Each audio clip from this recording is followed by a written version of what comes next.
นำเจ้าภาพเจ้าศรัทธาเพิ่นเนาะเพิ่นได้มีศรัทธานาวาหลังจากถวายภัตตาหารหวานข้าวแล้วเพิ่นก็ยังมีมูลค่าปัจจัยที่จะภาวนาแจ้งต่อพ่อแม่ครูบาอาจารย์อีกท่านก็ขออนุญาตปัดคำนำพ่อแม่ครูบาอาจารย์เนาะเอาแต่เฮากราบลงเด้อ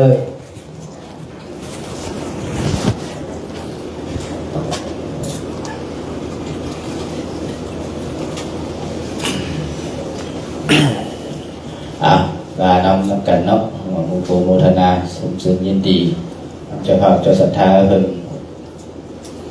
สาธุสาธุพระน้อยแม่ออกสวนเพ็งพร้อมด้วยครอบครัวลูกหลานและญาติธรรมทั้งหลายขอโอกาส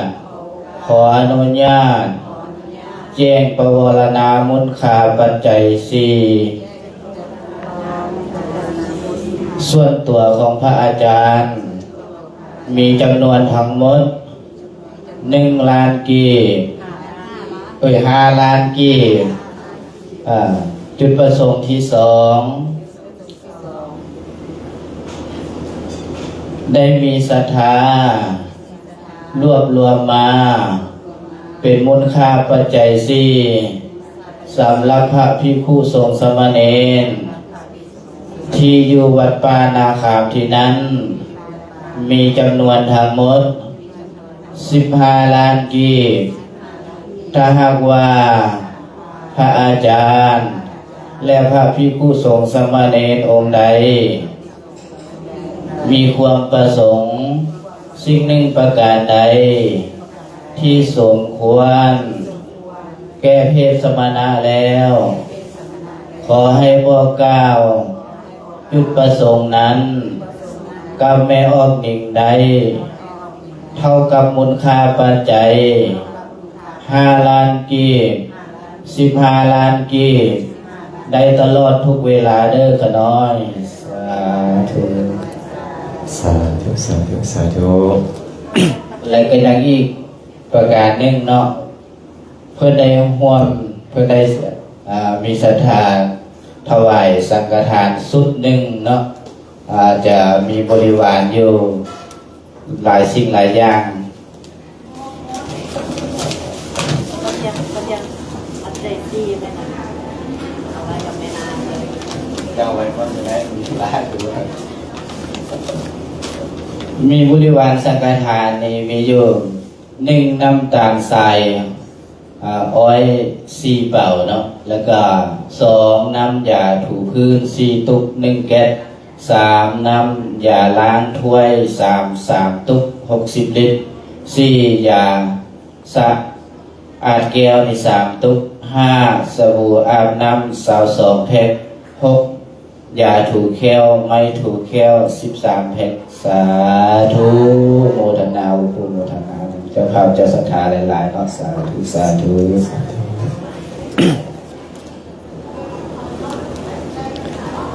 ต่อไปสนทนาธรรมขอกราบครูบาอาจารย์นามัตถุพระรัตนตยัสสะขอความนอบน้อมของข้าพเจ้าจงมีแด่พระรัตนตรัยอาภิวันธนาน้อมพระจอมไตรอันล้ำค่าพระพุทธาผู้โลกตั้งเป็นองค์แก้วหน่วยปฐมอาภิวาทกราบก้มพระธรรมทรงผ่องใสเลิศวิไลงามงดดังสุรีเนียงพื้นผู้เป็นพื้นหน้าบุญล้นพระสังฆองค์เอกวันธนานบใบขมาก้มกราบการขอถวายความเคารพครูบาอาจารย์พระสงฆ์สามเณรทุกรูปทุกองค์ขอความสุขความเจริญจงบังเกิดแก่ญาติโยมมุสลิมทุกคนลำดับต่อไปพอเมาพร้อมกันฟังธรรมสนทนาธรรมตามกันสุวิชาโนภวังโหติทุวิชาโนปราภโวธัมมกาโมภวังโหติธัมมเทสิปราภโว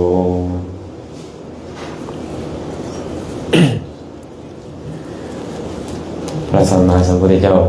เพิ่นได้ตรัสไว้แบบนี้ว่าสุวิชาโนภวังโหติทุวิชาโนปราภโวธัมมกาโมภวังโหติธัมมเทสีปราภโว แปลว่าผู้หู้ดีเป็นผู้เจริญผู้หู้ชั่วเป็นผู้เสื่อมผู้ยินดีพอใจในธรรมเป็นผู้เจริญผู้สั่งธรรมเป็นผู้เสื่อมเคยมีเทวดาตนหนึ่งไปถามพระพุทธเจ้าคือกันคือกับพวกเราสนทนาธรรมนี่แหละมีเทวดาตนหนึ่งเมื่อก่อนหน้าพระสัมมาสัมพุทธเจ้าเทศมงคลละสูตรบอกในเรื่องความเป็นมงคลเทวดานับประมาณบ่ได้บรรลุธรรมแต่ว่าเราฟังมงคลมาตั้งแต่น้อยจนเฒ่าเนาะแมวเจ็บเนาะหัวเนี่ยก็ยอมแล้วยอมอีกมันก็ยังคาวอยู่นี่นะมันฟังตั้งแต่น้อยมาแต่ก็ยังบ่มีการบรรลุอีกอย่างเลยตอนที่พระพุทธเจ้าเทศนะบรรลุเป็นหลายหมื่นโกฏตกมามื้อหลังบ่เนี่ยเทวดาตัวนี้ก็มื้อวานมื้อก่อนนี่เพิ่นก็เทศเรื่องมงคลน่ะอย่างฮู้เรื่องอัปปมงคลบ่เนี่ยพอมงคลแปลว่าหยังแม่น้อยมงคลเหตุแห่งความเจริญเนาะเป็นความเจริญเพิ่นมงคลเมื่อวานนี้ฟังความเป็นมงคลแล้วเนี่ยมื้อนี้จะฟังเหตุของความเสื่อมว่าซั่นเทวดาจำนวนหลายลงไปก็มอบให้เทวดาตนนี้ไปถามข้าแต่พระโคดมผู้เจริญพวกข้าน้อยมาเพื่อถามปากทางแห่งความเสื่อมเพิ่นว่าเมื่อก่อนนี่ไปถามเรื่องมงคลและเมื่อนี้ไปถามปากทางแห่งความเสื่อมแต่เหตุแห่งความเสื่อมขอพระสมณโคดมได้โปรดแสดงให้พวกข้าน้อยฟังเลยอันนี้เป็นเหตุแห่งความเสื่อมพระพุทธเจ้าก็เว้าไปล่วงหลายแต่ว่าข้อแรกที่พระพุทธเจ้าเว้าขึ้นมาเลยว่าอันใดเป็นเหตุเสื่อมแท้ๆเนี่ยสุวิชาโนภวังโหติขันธ์หู้ดีเจริญทุวิชาโนปราภโวหู้สัวเสื่อมธรรมกาโมภวังโหติยินดีพอใจใคร่ธรรมเจริญธรรมเทศสีปราภโวคันสังเถือมสังธรรมนี่นะเสื่อมแน่นอนอิติเหตังวิชานามะเรานี่แหละปะทโมโสปราภโวเป็นทางแห่งความเสื่อมข้อจะปิดเลยเหมือนกันขันเจ้าหู้สัวเสื่อมแน่นอนแต่หู้ดีนี่เจริญขันหู้สัวนี่เสื่อมเจ้าหู้ในการฆ่าสัตว์เจริญบ่เจริญบ่แม่ออนสีบ่เก่งร้ายเรื่องฆ่าสัตว์นี่นะวิธีการจับปลานี่นะเสื่อมเนาะหู้วิธีการลักขโมยซ่อโกงจะเจริญหรือจะเสื่อมแม่นบ่หู้วิธีการประพฤติผิดในกามหู้วิธีการตัวหู้วิธีการดื่มน้ำเมาสลาดละเกี่ยวกับเรื่องพวกนี้เสื่อมหรือเจริญเสื่อมพระผู้มีพระภาคเจ้าก็เลยตัดไว้แบบนี้แหละทุวิชาโนปราภโวผู้หู้สัวนี่เสื่อมเพราะหู้เรื่องความสัวกับเหตุความสัวได้ดีแม่นบอกวันนี้ผู้อยากเสื่อมนี่แหละข้อแรกเลยคือกันสุวิชาโนปราสุวิชาโนภวังโหติหู้ดีเจริญอยากหู้ดีต้องเฮ็ดอะไรอยากหู้ดีก็ต้องเข้าหาบัณฑิตนักปราชญ์แม่นบ่สอบสวนทวนถามเงียงหูลงฟังอันนี้จะหู้ดีเมื่อหู้ดีแน่นอนแหละก็ยอมเป็นเฮ็ดให้เฮ็ดดีถือแม่นบ่แล้วตอนนี้เขาอาจจะยังเฮ็ดบ่ได้แต่เฮาฮู้แล้วมีมือใดมือหนึ่งที่เขากำลังเขามีขึ้นมาก็ต้องเฮ็ดได้แม่นบ่เนี่ยต้องฮู้ไว้ก่อนขณะที่ฮู้มันอย่างเกิดขึ้นขณะที่ฮู้สติปัญญาเกิดขึ้นเจริญตั้งแต่ตอนฮู้พุ่นแล้วแม่นบ่พระองค์ก็เลยตรัสต่อไปว่าธรรมกาโมภวังโหติกาโมคันแปลภาษาบ้านเขาคือกามคันแปลตามความเป็นจริงคือความต้องการความอยากความปรารถนาว่ากามธรรมกาโมคืออยากในธรรมปรารถนาในธรรมยินดีพอใจในธรรมบ่ได้เป็นซื้อของความชั่วเด้กามตัวนี้อย่าไปเข้าใจว่ากามแล้วบ่ดีแหละกามมีความชั่วบ่แม่นธรรมกาโมแปลว่ากามในธรรมคือยินดีพอใจฮักใคร่ในธรรมยินดีในการฟังธรรมยินดีในการสนทนาธรรมยินดีในการพิจารณาธรรมยินดีในการสาธยายธรรมยินดีในการนำธรรมนั่นไปพิจารณา อันนี้เราธรรมกาโมพระวังโหติเป็นผู้เจริญขันเจ้าต้องการเจริญเบื้องต้นจะต้องยินดีในธรรมก่อนขันบอลยินดีในธรรมเจริญบ่ได้ธรรมะเทศสีปาราพ่อโวเสื่อมแน่นอนเพิ่นว่าเพิ่นมีการประกาศการฟังธรรมไปแล้วหนีบ่เป็นไปฟังได้เจริญมาแบบเนี้ยโอกาสฮู้ก็ยังบ่มีนะอย่าเว้าโอกาสจะเฮ็ดถึกเลยแม่นบ่เพิ่นเว้าธรรมะอยู่บ่ยอมเงียงโสดลงฟังเลยมันก็เสื่อมความบ่เคารพธรรมก็เสื่อมอยู่แล้วแม่นบ่บ่เข้าใจหยังอีกแล้วเฮาจะเฮ็ดถูกต้องได้จังได๋โดยเฉพาะผู้มีอายุนึงมักเว้าโอ้ยเนาะตอนนั้นพวกเขาน้อยคือว่าเป็นอย่างนั้นเป็นหยังจะเป็นอย่างนั้นตอนนั้นยังบ่คันฮู้มีตู้เตาอยู่พระบาท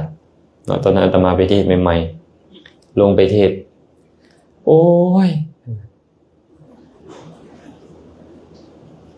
เท่าแล้วจึงได้ฟังธรรมเพิ่นว่าป่านนี้ยังค่อยได้ฟังธรรมเพิ่นว่าโอ้ยจังแม่นนั่นเนาะเพิ่นว่าเขาเอิ้นหยังก่อสำนวนผู้เฒ่ามาพ่อหยังบัดเฒ่า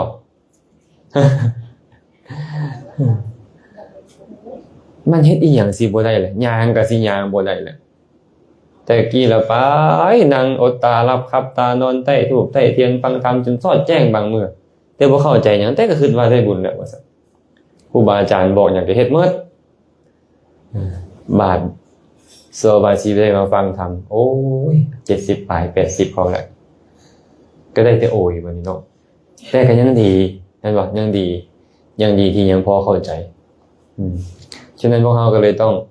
ยินดีพอใจในธรรมอย่าสู่สร้างธรรมอย่าสู่สร้างธรรมให้ยินดีพอใจในธรรมเนาะยินดีในการฟังในการสนทนาปราศัยในการนำมาพิจารณาก็แสดงว่าพวกเรานี่กำลังเฮ็ดหยังอยู่เนี่ยธรรมกาโมแม่นบ่พอใจในธรรมเนาะอะไรก็จะเปิดโอกาสให้ญาติโยมได้สอบถามในสิ่งที่ต้องการจะถามไม่อยู่นี่เด้อผู้ใดมีอันใดก็ถามได้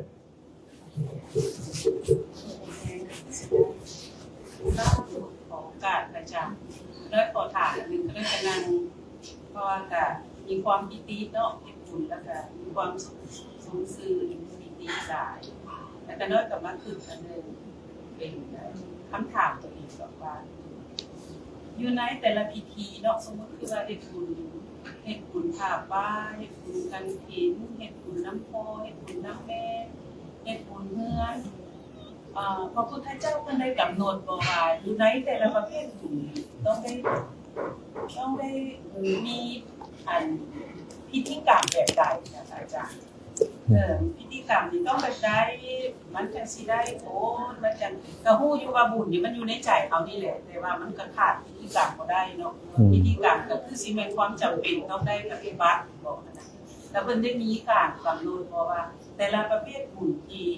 ชาวพุทธเฮาเคยปฏิบัติมาเป็นประเพณีนี่นะแม่นควรให้เป็นนี่เด้ออย่างน้อยที่สุดจำเป็นที่สุดในคราวนี้ต้องได้สูตรบทนี้ต้องได้มีเป็นพิธีกรรมแบบนี้รักษาศีลกราบคุณของพระรัตนตรัยและรักษาศีลเด้อผู้ที่เฮ็ดบุญนี้จังซี่บอกต้องเม็ดและต้องได้กำหนดเป็นมาตรฐานโมสินะอาจารย์จ้ะเพราะง่ายคือต้องมีพิธีรีตองบ่การเฮ็ดบุญแต่ละอย่างแม่นบ่พิธีนี่มาจากหยังก่อนพิธีนี่ภาษาบาลีว่าวิธีหรือพิธีก็ได้วิธีนี่แปลว่าการกระทำบ่แม่นกระทำละลานกระทำอย่างจริงจังเลยเฮานี่โอ้ยเฮ็ดพอเป็นพิธีเฮ็ดพอเป็นพิธีเฮาเว้ากันพิธีแปลว่าการกระทำแต่กระทำอย่างหนักหน่วงอีกอย่างพิเศษอันนี้ล่ะ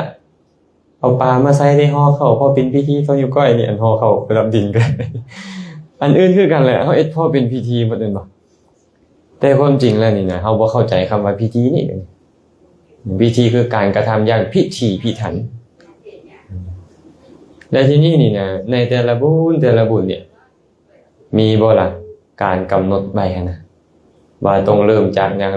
งบ่มีปรากฏว่าบ่มีคันผู้ใดเคยฟังเคย อ่านพระไตรปิฎกจะเห็นเลยพระพุทธเจ้าเวลาเว้าแล้วก็พระอานนท์เวลาที่เพิ่นแนะนำเพิ่นว่าจังได๋เวลาเพิ่นบอกเอวัมเมสุตังเอกังสมยังภควาเห็นบ่ในสมัยหนึ่งข้าพเจ้าได้ยินมาแล้วแบบนี้วะในสมัยหนึ่งพระพุทธเจ้าประทับอยู่บนนี้ผู้นั้นอังคาดพระพุทธเจ้าบ่มีอื่นเลยไม่ออกจากไปนิมนต์พระพุทธเจ้าปุ๊บขอพระสมณะโคดมจงรับทานของพวกเขาหน่อยในมื้ออื่นนี้นิ่งรับแล้วไปเตรียมแล้วบ่แม่นนิมนต์พระสมณะโคดมองค์เดียวเด้พร้อมพระสงฆ์หลายร้อยหลายพันองค์นี้เข้าไปสู่เรือนกันเลยมีอีหยังบ่ล่ะเรากลับไปเตรียมอาหารเมืองข่าวเรียบร้อยฮอดเวลาแล้วบ่ต้องฟ้ามาดอกแล้วได้เพิ่นสิส่งคนไปบอกได้เวลาพัฒนาหารแล้วเจ้าภาพก็ส่งคนไปบอกนิมนต์พระพุทธเจ้ามาได้ก่อนอาหารสำเร็จแล้วมาปุ๊บให้ยังก็เข้าไปต้อนรับนั่นแหละจัดตั้งอาสนะเข้าไปต้อนรับกราบไหว้เสื้อให้นางถึงอาสนะและสมัยก่อนบ่ต้องมีการมาตามระลึกถึงพุทธังสรณังคัจฉามิธัมมังสรณังคัจฉามิบ่มีอิติปิโสภควาบ่มีการเฮ็ดแบบนี้เพราะอยู่ต่อหน้าแล้วค่อยระลึกได้เลยในขณะนั้นเห็นบ่สมัยก่อนได้แต่ว่าสิ่งที่คนได้จากพระต้องมีพระพุทธเจ้าจะบอกว่าบรรพชิตผู้มีศีลเข้าไปสู่ตระกูลเจ้าต้องได้ประโยชน์5ประการ1เฮ็ดใจให้เลื่อมใสสร้างทางไปสวรรค์2ลุกขึ้นไปต้อนรับกราบไหว้เสื้อให้นางซึ่งอาสนะเฮ็ดทางไปสู่ตระกูลสูง3ชำระความขี้ออกจากใจเฮ็ดทางให้มียศบริวาร4ถวายทานตามกำลังเหมาะสมกับการเวลานั้นๆและเฮาสามารถเฮ็ดได้นั่นแหละเอิ้นว่าให้ทานตามกำลังสร้างเหตุปัจจัยแห่งความเป็นผู้มีโภคทรัพย์หลายและ5เด้อล่ะเข้าไปนั่งใกล้เพื่อฟังธรรมเงียงสวดลงฟังธรรมสอบสวนจนถามธรรมะกำลังสร้างทางไปสู่ความเป็นผู้มีปัญญาหลายพุทธเจ้าเว้าจังซั่นนี่เนาะบรรพชิตผู้มีศีลไปจะต้องได้กิจเหล่านี้เฮาก็เบิ่งบัดนี้เฮานิมนต์ครูบาอาจารย์มาหรือเฮาไปถวายทานต่างๆเฮาได้บ่5อย่างเฮาสร้างความเลื่อมใสเกิดขึ้นในใจนี้คันเพิ่นมาสู่ตระกูลเฮาได้ลุกขึ้นไปต้อนรับบ่กราบไหว้บ่เสื้อให้นางถึงอาสนะบ่เอาคันอยู่บ้านของเพิ่นเฮาก็ไปแต่งเอาอาสนะมาจัดแต่งถึงจะอยู่บ้านเพิ่นก็ตามเฮาก็ได้ชื่อว่าจัดแจงอาสนะให้แม่นบ่กราบไหว้ให้อาสนะสมบูรณ์ที่เหลือก็อย่างอื่นบัดนี้สำหรับความขี้ทีในใจมันจะบ่เสื่อมบ่ซ่อนของเด็ดขาดและมีหยังให้ตามกำลังและข้อที่ขาดบ่ได้คือฟังธรรมอาตมาเคยเล่าเรื่องของนางอัมพปาลีให้ฟังนางอัมพปาลีตอนที่พระพุทธเจ้าจะใกล้จะเสด็จรับขันธปรินิพพาน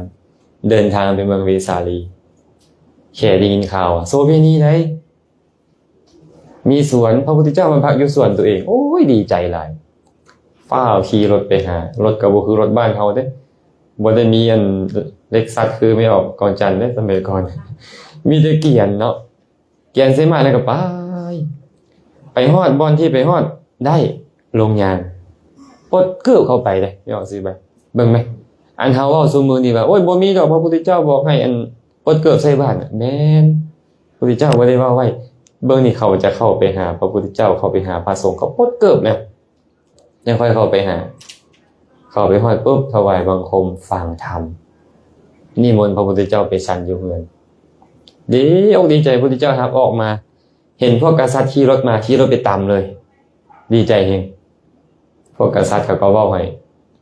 เจ้าคือเฮ็ดแบบนี้ค่อยนิมนต์พระพุทธเจ้าเฮ็ดห้อยบ่ให้ค่อยดีใจจังได๋ดีใจจนขี่รถไปตามหมู่พุ่นน่ะบ่ธรรมดาอันความดีใจเนาะค่อยขอซื้อได้บ่100,000กหาปณะ100,000กหาปณะมันบ่แม่นของถูกๆในสมัยก่อนนั่นเด้บ่แม่นของถูกๆคันเทียบกับราคาทองคำปัจจุบันนี่นะ 50,000 กว่าบาทล่ะราคาทองคำเดี๋ยวนี้เท่าไหร่ประมาณ 50,000 เป็นบ่ 60,000 แล้วว่ะโอ้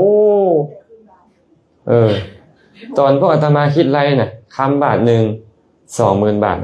ซ้ำกับ2ล้านบาทแหละ 1,000 ได้ปัจจุบันนี้ก็ 4-5-6 ล้านแล้วได้นี่ได้ต่อ 1,000 กหาปณะ 10,000เท่ากับเท่าไหร่5-60 ล้าน100,000นี่500-600 ล้านบาทเอาบ่ล่ะพี่น้องคนจันทร์หมู่เอาเงินให้ก่อนให้ค่อยสถานมื้อนี้ล่ะเจ้าบ่ต้องเอาค่อยสิให้เจ้า500 ล้านบาทหายใจฮืดไปนึงก็เอาซะแล้วเนาะคันบ่เอานี่เอาได้เนี่ยแม่นบ่ก็เป็นนิมนต์ไม่เอาเฮาน่ะให้เจ้าซะมื้อนี้แต่บ่นางปาปาลีพระลูกเจ้าทั้งหลายอย่าว่าแต่ให้แสนกหาปณะอย่าว่าแต่500 ล้านบาทนี่เลย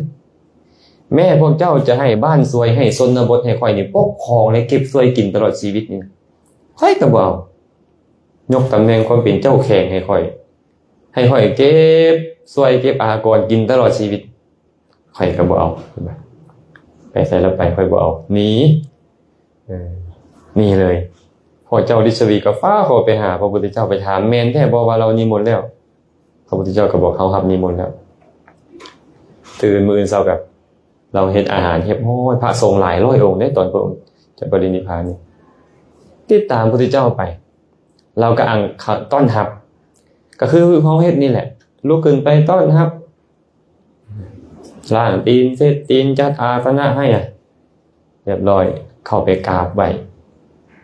นำอาหารมาถวายเลยบ่มีดอกอันมายังพันเตวิสุงมันบ่มีสมัยก่อนนี่ ตัวเองต้องตั้งเจตนาขึ้นมาเองเฮ็ดตัวเองให้เป็นผู้มีศีลและก็บ่มีอิติปิโสภควาอรหังสัมมาบ่มีมันมีแต่เพิ่นระลึกถึงได้อยู่แล้วในขณะนั้นนะ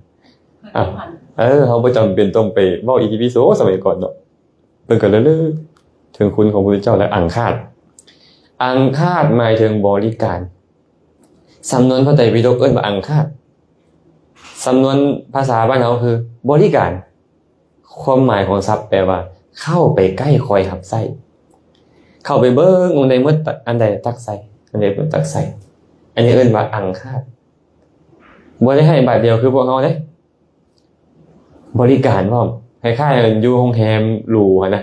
เขาก็เอามาเสิร์ฟในโต๊ะก่อนแม่นบ่ล่ะอันใดหมดเขาก็เบิ่งแขก VIP ประมาณนี้น่ะก็เอามาใส่มาตื่มอันนี้คือกันเลยเขาเฮ็ดแบบนี้สมัยก่อนเอิ้นว่าอังคาดเนาะอังคาดแล้วเรียบร้อยสมัยก่อนเป็นประเพณีนิยมว่าอยากให้องค์ใดเทศจับบาตรองค์นั้นไว้อยากให้พระองค์ใดเทศจะเอาบาตรพระองค์นั้นไว้ที่เหลือกลับได้สินะแต่อันนี้นิมนต์พระพุทธเจ้าเทศเนาะรับบาตรพระองค์ไว้ก็แสดงว่าพระพุทธเจ้าอยู่พระสงฆ์ก็จะอยู่หมดอย่างนี้สมัยก่อนเป็นแบบนี้เลยการสมมุติอยากให้อาจารย์เวทเทศเขาจะเอาบาตรอาจารย์เวทไว้องค์อื่นกลับได้แต่องค์นี้ต้องเทศแบบนี้สมมุตินี่เฮาบ่เองซั่นเฮานิมนต์เลยเนาะนิมนต์ผู้ใดเทศก็นิมนต์เฮาบ่ไปนี่กันเลยสมมุตินี่นะเป็นแบบนี้พิธีสมัยพุทธกาลแล้วเป็นแบบนี้เคยขึ้นขั้นใหม่คือกันก็เฮ็ดแบบนี้แหละก่อนจะขึ้นก็นิมนต์ครูบาอาจารย์มาใส่ซอยก่อนนิมนต์พระพุทธเจ้าพุ่นนะพี่น้องของพระพุทธเจ้านี่เจ้าสากยะทั้งหลายสร้างโองค์ปรามฮะสร้างไอ้ศาลาประชุมแล้วจะเตรียมอาสนะนิมนต์พระพุทธเจ้าเข้ามาใส่ซอยให้พระพุทธเจ้าได้ใส่ซอยให้พระสงฆ์ได้ใส่ซอยแล้วก็ให้มีการสาธยายธรรมมีการสนทนาธรรมก่อนมื้อใหม่มากัดถวายทานและเขาจึงใส่ซอยในภายหลังอันนี้เป็นลักษณะของสมัยก่อนเนาะมันสั้นจึงบ่มีการกำหนดเลยอยากถวายผ้ากฐินบ่ได้แห่หลายคือพวกเขาจะสมัยก่อนปึ๊บพวกข้าพระเจ้าทั้งหลายมีจีวรขอมอบถวายแก่สงฆ์ขอทรงจงการกฐินจบกลับง่ายดีบ่สมัยพุทธกาลน่ะไม่เอาน้อยเด้มาเฮ็ดกฐินแบบพุทธกาลบ่แม่นละติไม่เอาน้อยเฮ็ดนี่เพิ่นไปถวายปึ๊บแล้วกลับรถได้แบบพุทธกาลแต่ว่าก็อุบายของคนน่ะอยากจะได้บุญหลายกว่าเก่าเฮ็ดแบบใดกระเทินได้จัดกันแล้วนี่ให้มันได้บุญหลายที่สุดเขาก็หาอุบายของมันขอถวายอาหารครูบาอาจารย์นำเด้อคั่นน่ะพวกข้าน้อยขอปฏิญาณตนเป็นผู้ถึงพระรัตนตรัยต่อหน้าพระสงฆ์นำก็เฮ็ดแบบนี้มันบ่ได้ผิดอีหยังเลยได้ที่พวกเขาเฮ็ดนี่นะบ่ได้ผิดอีหยังเฮ็ดแบบนี้แหละคันซั่นอันใดที่มันเหมาะสมก็สามารถเฮ็ดได้บ่ได้บอกว่าต้องสักเคเทวดามาต้องเชิญเทวดาเมื่อเด้อต้องแนวนี้หรือนั่นบ่มีเทวดามาอยู่แล้ว พระสงฆ์มาเทวดาผู้เป็นสัมมาทิฏฐิมาอยู่แล้วถึงเขาจะสักทีบ่สักทีก็ตามแต่ว่าคืออาจารย์ว่าให้ฟังนั่นแหละว่าคนบางคนนี่นะบางทีเขากับเขาเป็นผู้มีหน้ามีตาเด้เนาะอยู่ซื่อแล้วให้เฮาไปเองมันก็บ่คือบอกแม่นอยู่เฮือนอยู่ข้างกันก็แม่นอยู่แม่นบ่หมู่บ่จักหน่อยนี่อยากไปบ่ล่ะอ้าวก็บ่อยากไปปานใดเด้คันว่าเชิญเด้อเชิญมาร่วมนำพวกข่อยเด้อก็คือว่ามีหน้ามีตานิดนึงมีเกียรตินิดนึงแม่นบ่อันนี้ก็ไปคือกันสักเทวดากันนะเทวดาบางอย่างพวกเชิญเขาก็บ่มาอันเป็นมิจฉาทิฏฐิน่ะท่านเป็นสัมมาทิฏฐิเขามาเองแต่บางทีเทวดาเขาก็ต้องการได้รับเกียรติรับการบูชาจากมนุษย์คือกันมนุษย์ก็เลยให้เกียรติเขาเชิญเด้อประดิษฐานอยู่ไสก็ตามเด้อสักเทวาเฮาเว้ากันน่ะสักเคกาเมจารูเปคิริสิคารตเตจันตริเควิมานี่ก็ว่าไปเทวดาที่สิงอยู่ทิศอยู่ในสวรรค์อยู่ภูเขาเล้ากาอยู่วิมานอยู่ทางอากาศกลางหาวก็อย่ามาสู่ที่นี่เด้อมาฟังธรรมของพระจอมมุนีจงตั้งใจฟังได้มาแล้วนะอย่ามาสนละวนหมู่เด้อประมาณนั้นนะให้มาตั้งใจฟังทำนี่แหละแต่บ่มีที่อาจารย์ผิดหยังบ่ผิดนะยังไปแบบนี้แหละอรหันโตสัมมาสัมพุทธัสสะน้อมไปเบิดก่อนแม่นบ่แล้วบ่พอสรรเสริญคุณพระรัตนตรัยไปนำแบบนี้แล้วจึงค่อยเฮ็ดอีหยังต่างๆเนาะ อยากให้อาจารย์อธิบายคือเวลาให้ทานและตั้งจิตแนวใดอธิบายตั้งแต่สั้น1จนสั้น6แต่น้อยบ่เข้าใจคือว่าให้จิตให้คล่องใจแต่ว่าอาจารย์อธิบายแต่ละสั้นเลยเอาสิไว้นี่ถามหน่อยเดียวให้ตอบเป็นชั่วโมงเลยแบบนี้ก็สถานถามเลย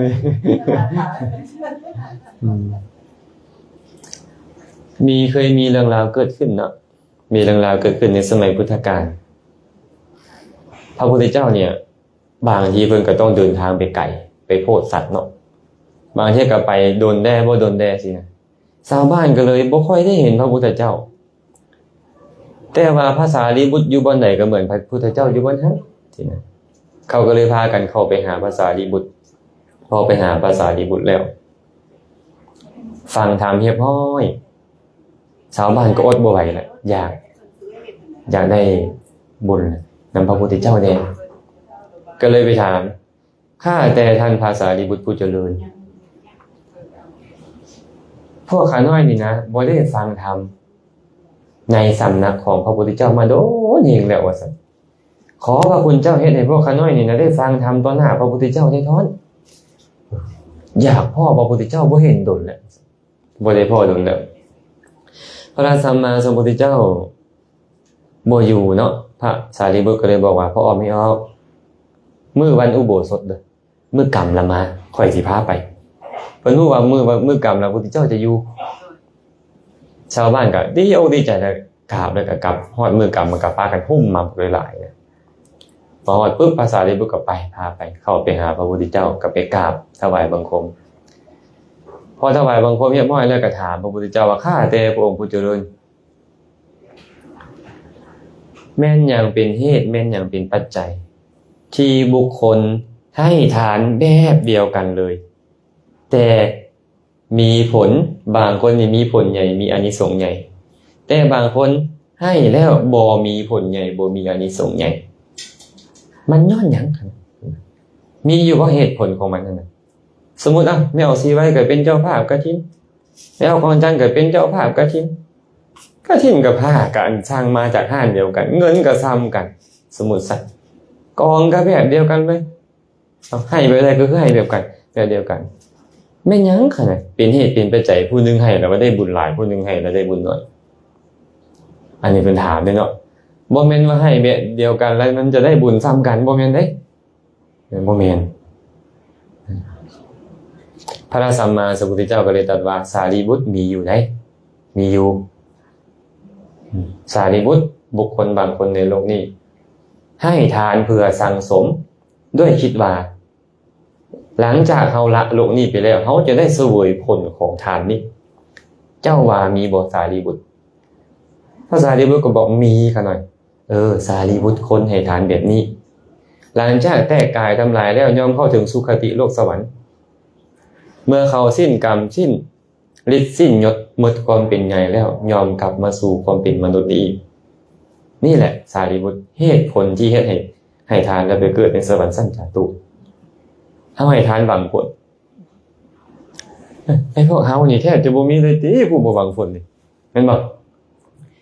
สร้างสมมาค่อยจะสร้างสมไว้ชาติหน้าค่อยจะได้อยู่ได้กินแบบนี้ได้อยู่ดีกินดีแบบนี้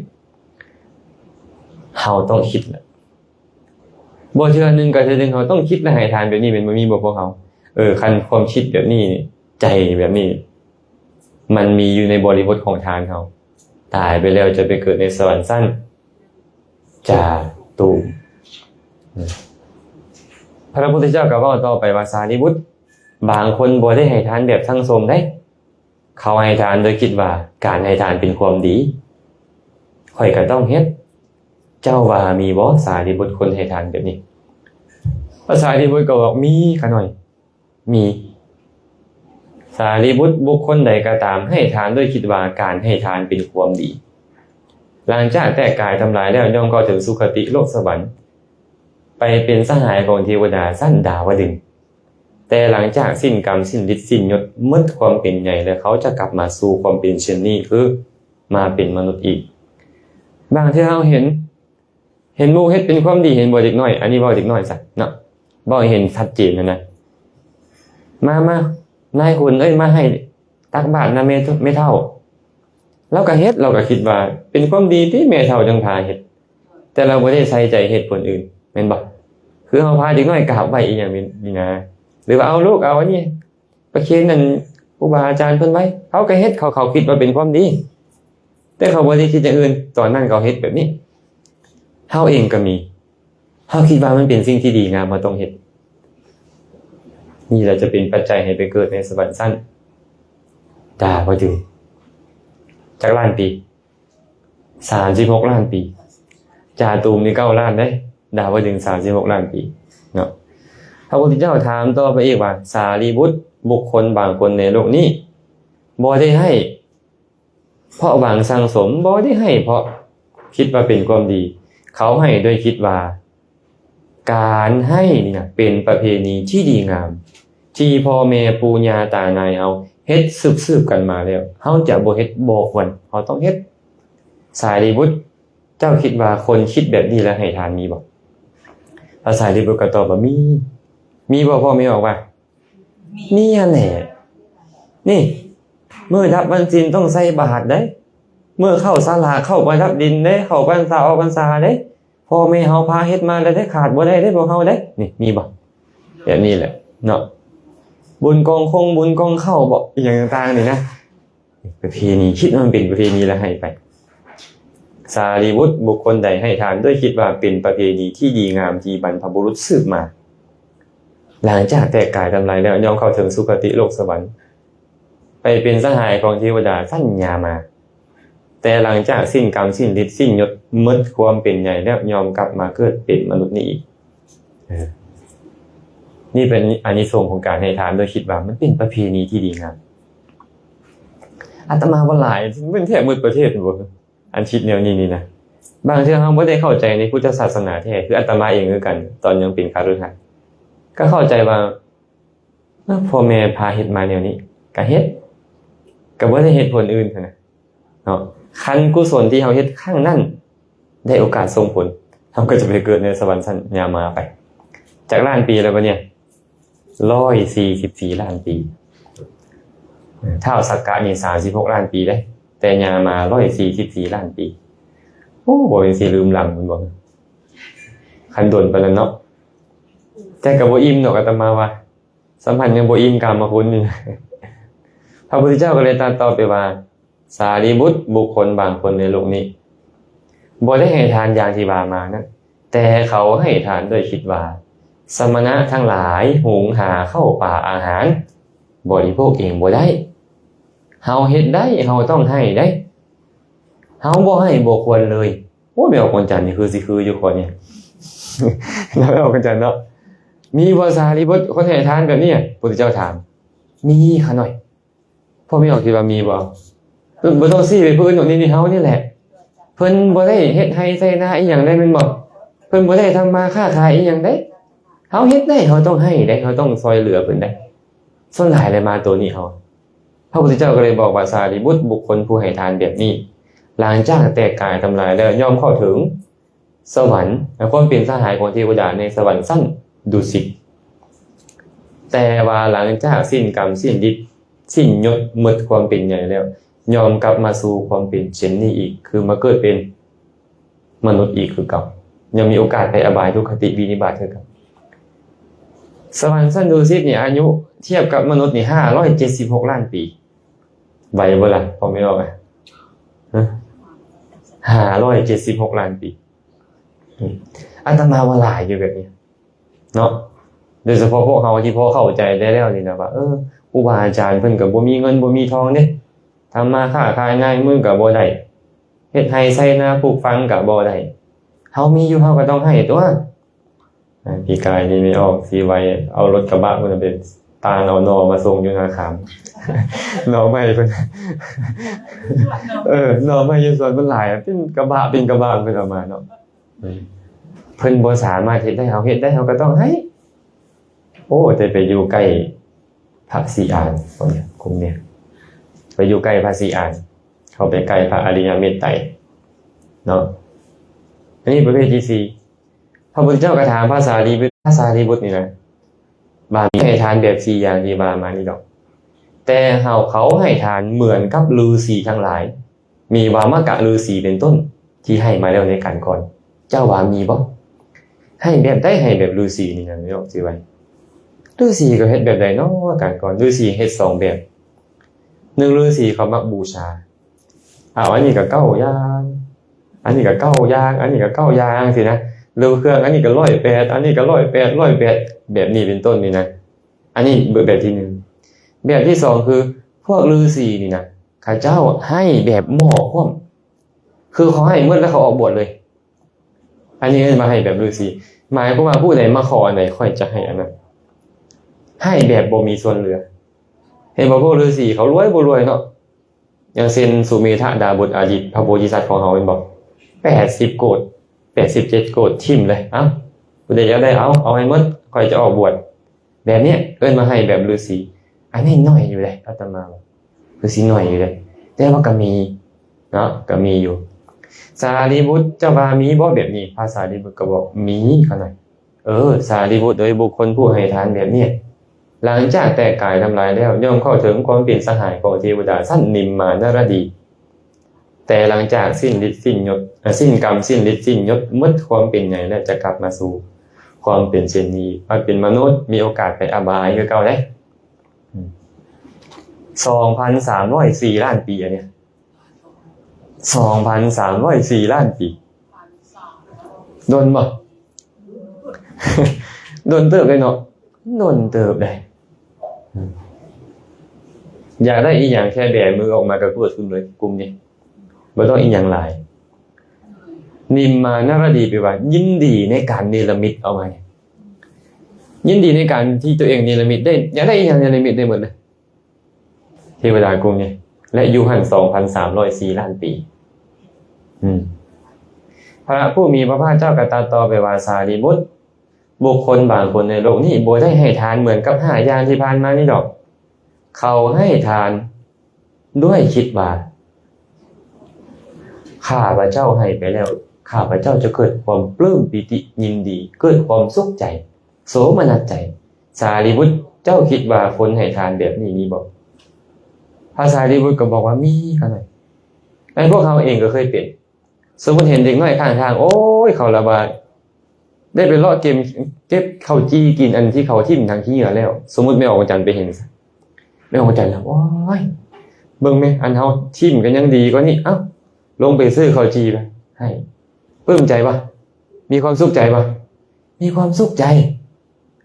แม่นปะหรือแบบอื่นก็ตามเขาได้ครูบาอาจารย์เห็นครูบาอาจารย์โอ้ยมีข้าวหางมาเว้ยมื้อนี้ไม่ออกอาจารย์เรามาถวายข้าวหางได้ให้ถึงสิ่งที่ตัวเองมักแม่นปะเห็นเพื่อนได้บริโภคของตัวเองที่ตัวเองมักโอ้เกิดความปลื้มปิติยินดีใจสารีบุตรบุคคลผู้ให้ทานแบบนี้แหละหลังจากแตกกายทำลายแล้วยอมเข้าถึง สุขติโลกสวรรค์เข้าถึงความเป็นสหายของเทวดาท่านปรนิมมิตวสวัสดีแต่หลังจากสิ้นกรรมสิ้นฤทธิ์สิ้นยศหมดความเป็นใหญ่แล้วยอมกลับมาเกิดเป็นเช่นนี้คือมาเป็นมนุษย์อีกและมีโอกาสเข้าถึงอบายทุกขติวินิบาตคือกับอันนี้ 9,216 ล้านปีไว้บอกพวกเขาสูงสุดแล้วการรักษาศีลให้ทานและไปเกิดในสวรรค์ชั้นสูงสุดสำนิได้อายุเนี่ยอันเป็นทิพย์ 9,216 ล้านปีสูงสุดสูงสุดไม่ขาดปีติเนาะ ให้และเกิดความปลื้มปิติใจปลื้มปิติยินดีมีความสุขใจมันเถาะให้แล้วมีความสุขใจแบบนี้ก็มีคนเขาให้เนาะได้เกิดในสวรรค์ชั้นสูงสุดของกามาวจรสูงสุดซ้ำนี่แหละการให้ทานแล้วไปเกิดได้นี่นะแต่ต้องพื้นฐานจะต้องมีศีลแล้วจะไปเกิดในสวรรค์ชั้นนั้นได้เมื่อทานนี่ได้โอกาสส่งผลอาตมาว่าเขามีหมดเลยนี่นะเนาะนับตั้งแต่ข้อแรกจนข้อ6เขามีหมดบางเทื่อนี่เขามีที่กินอยู่นี่น่ะเอาก็ให้หมดนี่เลยluônนะก็มีแม่นบ่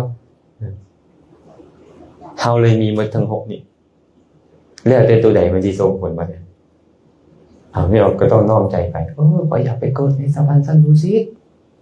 อยากไปอยู่ใกล้พระศรีอานได้ฟังธรรมตั้งแต่เนิ่นๆเอาแบบนี้นะพอไปเกิดก็ได้ไปตามเพิ่นไปเกิดแล้วก็บรรลุพร้อมเพิ่นเลยก็เจ้าก็น้อมใจหาสั้นดูซิดอยู่นี่แล้วก็น้อมเอาปรารถนาแบบนั้นจะได้เนาะค่ะน้อยเนาะได้บ่ผิดอีหยังเนาะความปรารถนาของผู้มีศีลยอมสำเร็จได้พระพุทธเจ้าบอกเลยอาจารย์อธิบายตัวสังขารูปาติคาสูตรความปรารถนาให้สำเร็จคือพระพุทธเจ้าเคยเว้าไว้แบบนี้แหละในสังขารูปปฏิสูตรก็มีในทานุปฏิสูตรก็มีเพิ่นบอก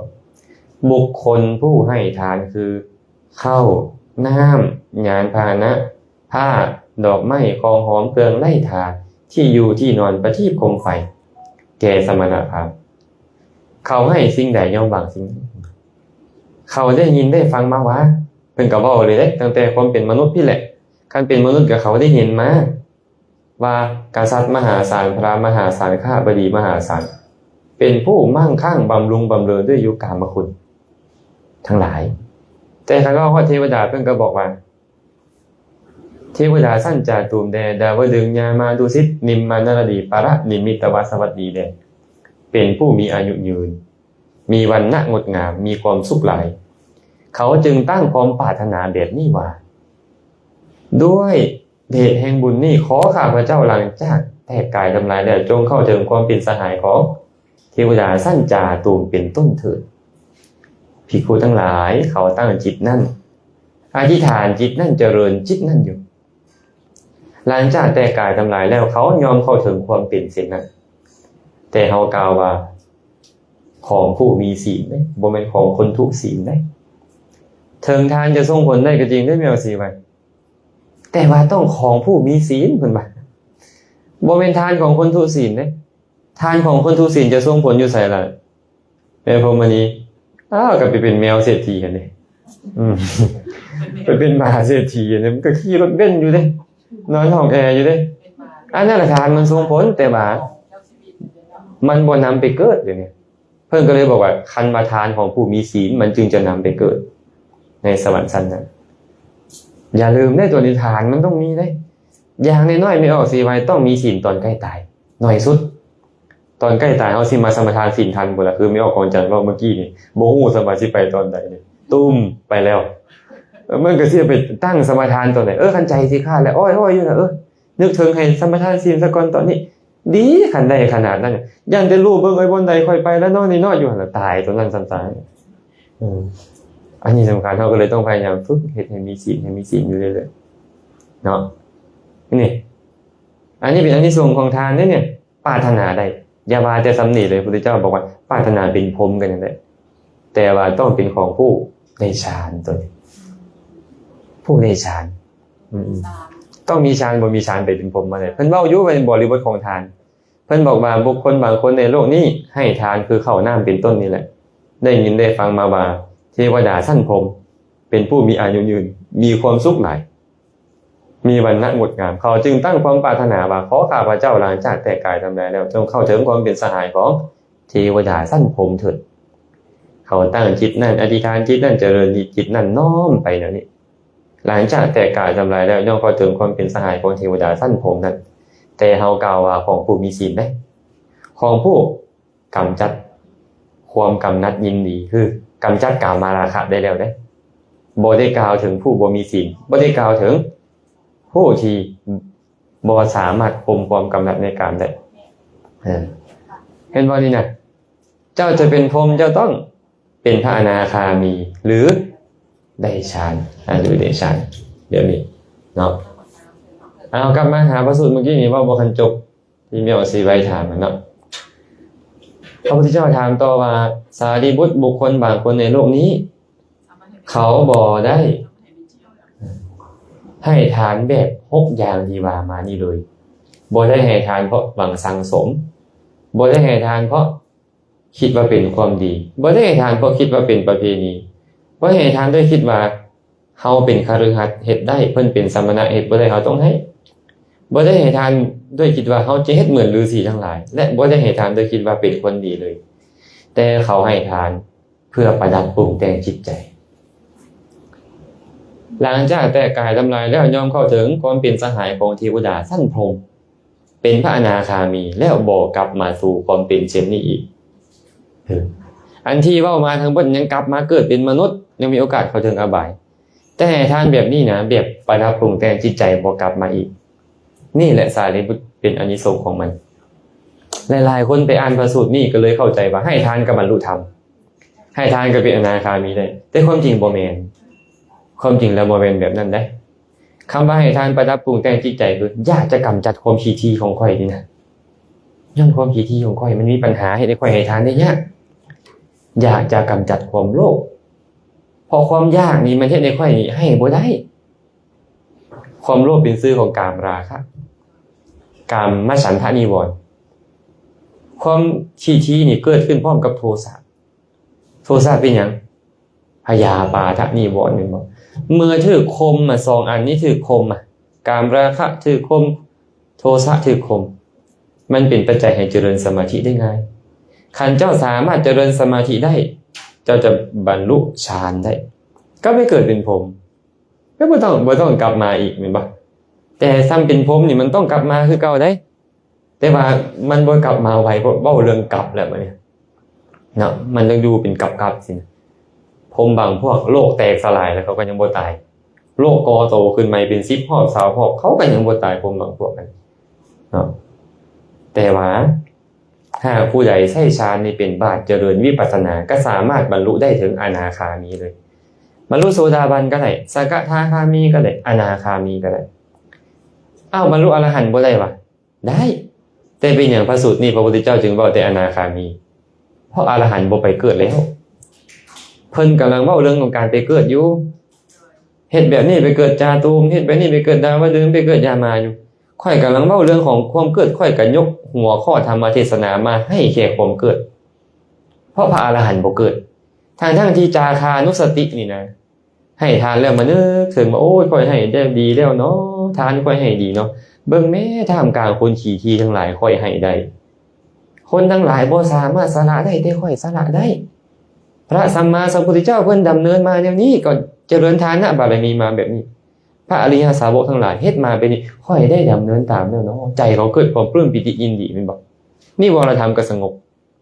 เมื่อนิวรธรรมสงบนี่นะสามารถที่จะพิจารณาปีติโสมนัสพวกนี้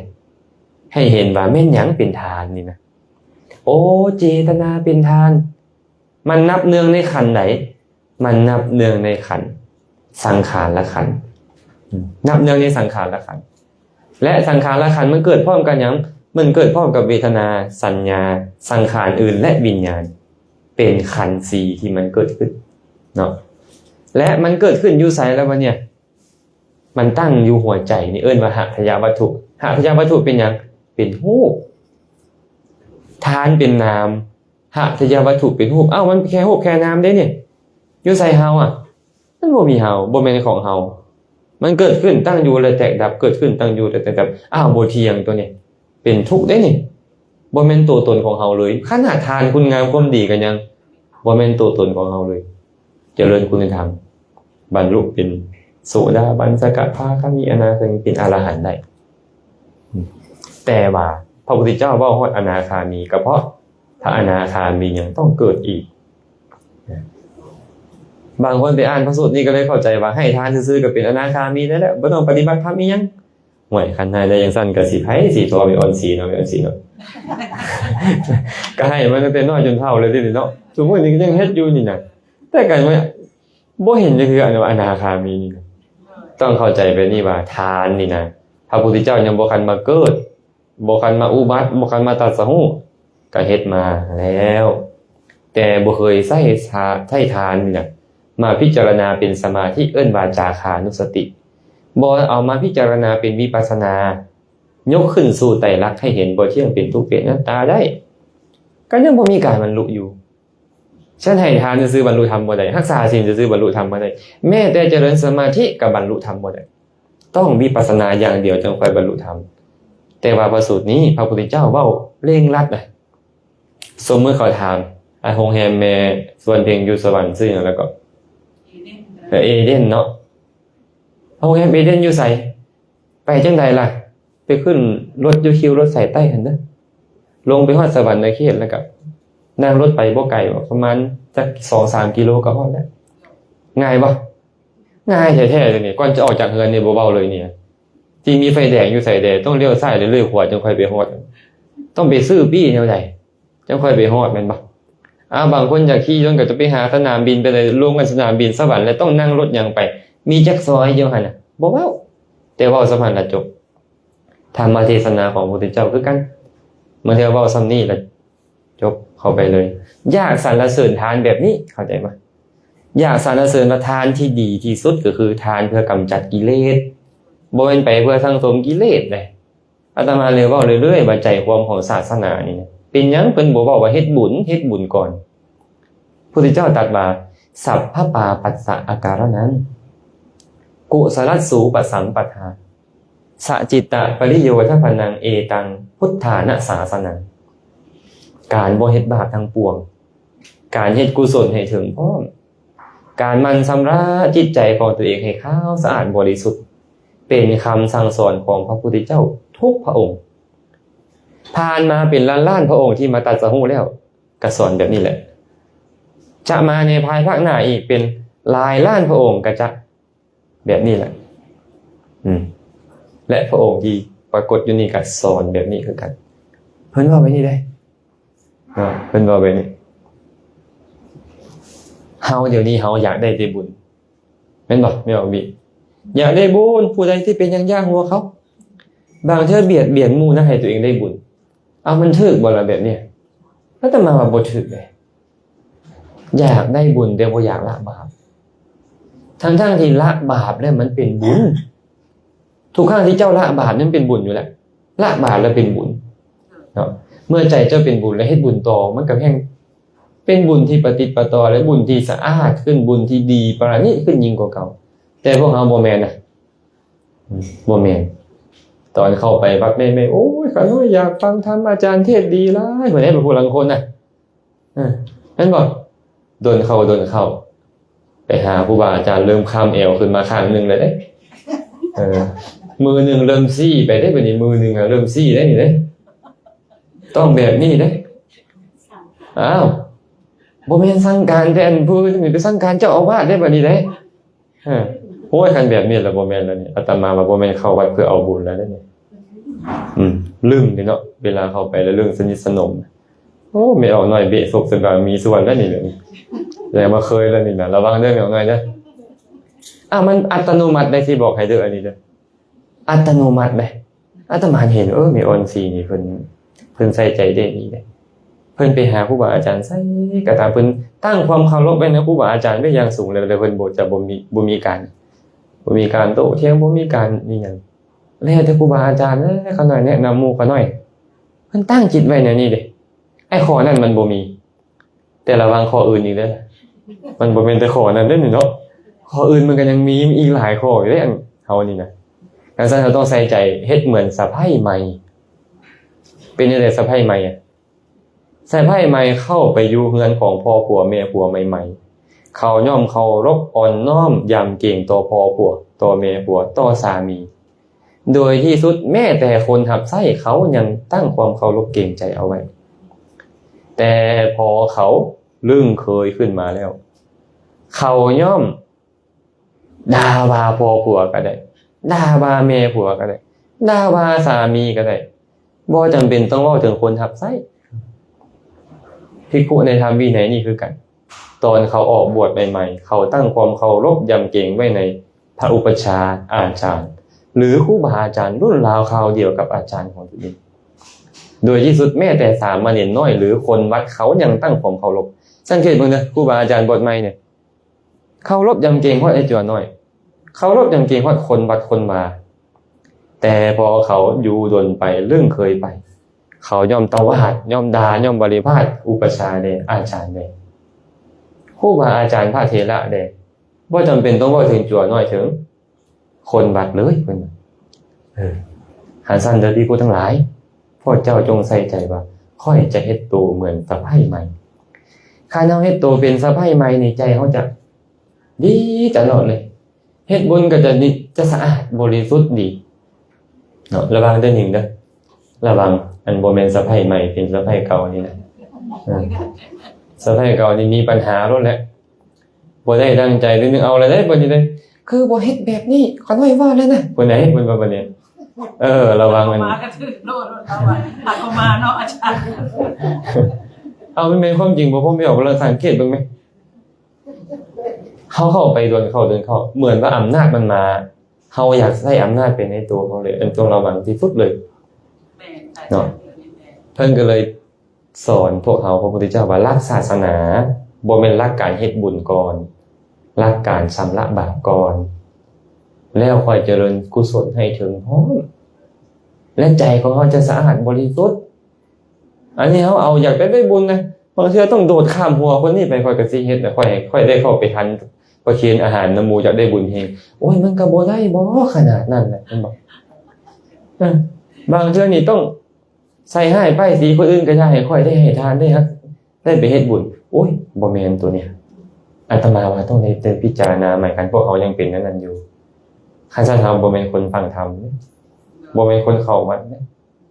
บางเทื่อนี่เอ้ยทิ่มโทษให้ผู้นี้ซะให้ค่อยดูดีให้ค่อยได้เฮ็ดบุญดีบ่ได้นะแบบนี้นะถ้าท่านให้ทานเพื่ออย่างก่อนจุดประสงค์สูงสุดเมื่อกี้นี้ไม่ออกสิไว้เพื่อประดับปรุงแต่งจิตใจประดับปรุงแต่งจิตใจให้ไปแล้วโอ้ค่อยได้เฮ็ดดีแล้วแต่3การเราก็ต้องมีอยู่แล้วบ่ก่อนให้ใจดีกำลังให้ใจโปร่งใสให้ไปแล้วปลื้มปิติใจนึกถึงดุสาธุเรื่องคำถามเด้อมีคำถามอื่นบ่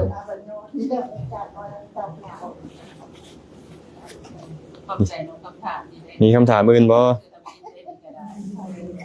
ขน้อยอยากถามว่าตัวว่าอันตัวขน้อยฟังมาว่าตัวสัมผัสลูกปฏิภาสูตรนะมีศีลมีจาระมีปัญญาไปโทรบอกเขาเลยว่าลมต้องเฮ็ดทางอันนี้ระลึกวนเวียนทั้ง3อย่างนะมีศีลสุตะจาระปัญญาตัวสังขารูปปฏิสูตรตัวนั้น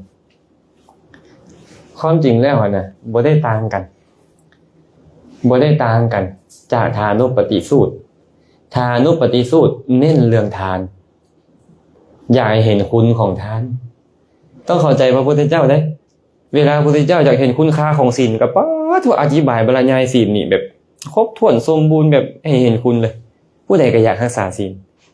ตอนเพิ่นอยากสรรเสริญทานก็คือเมื่อกี้เนี่ยทานแบบนี้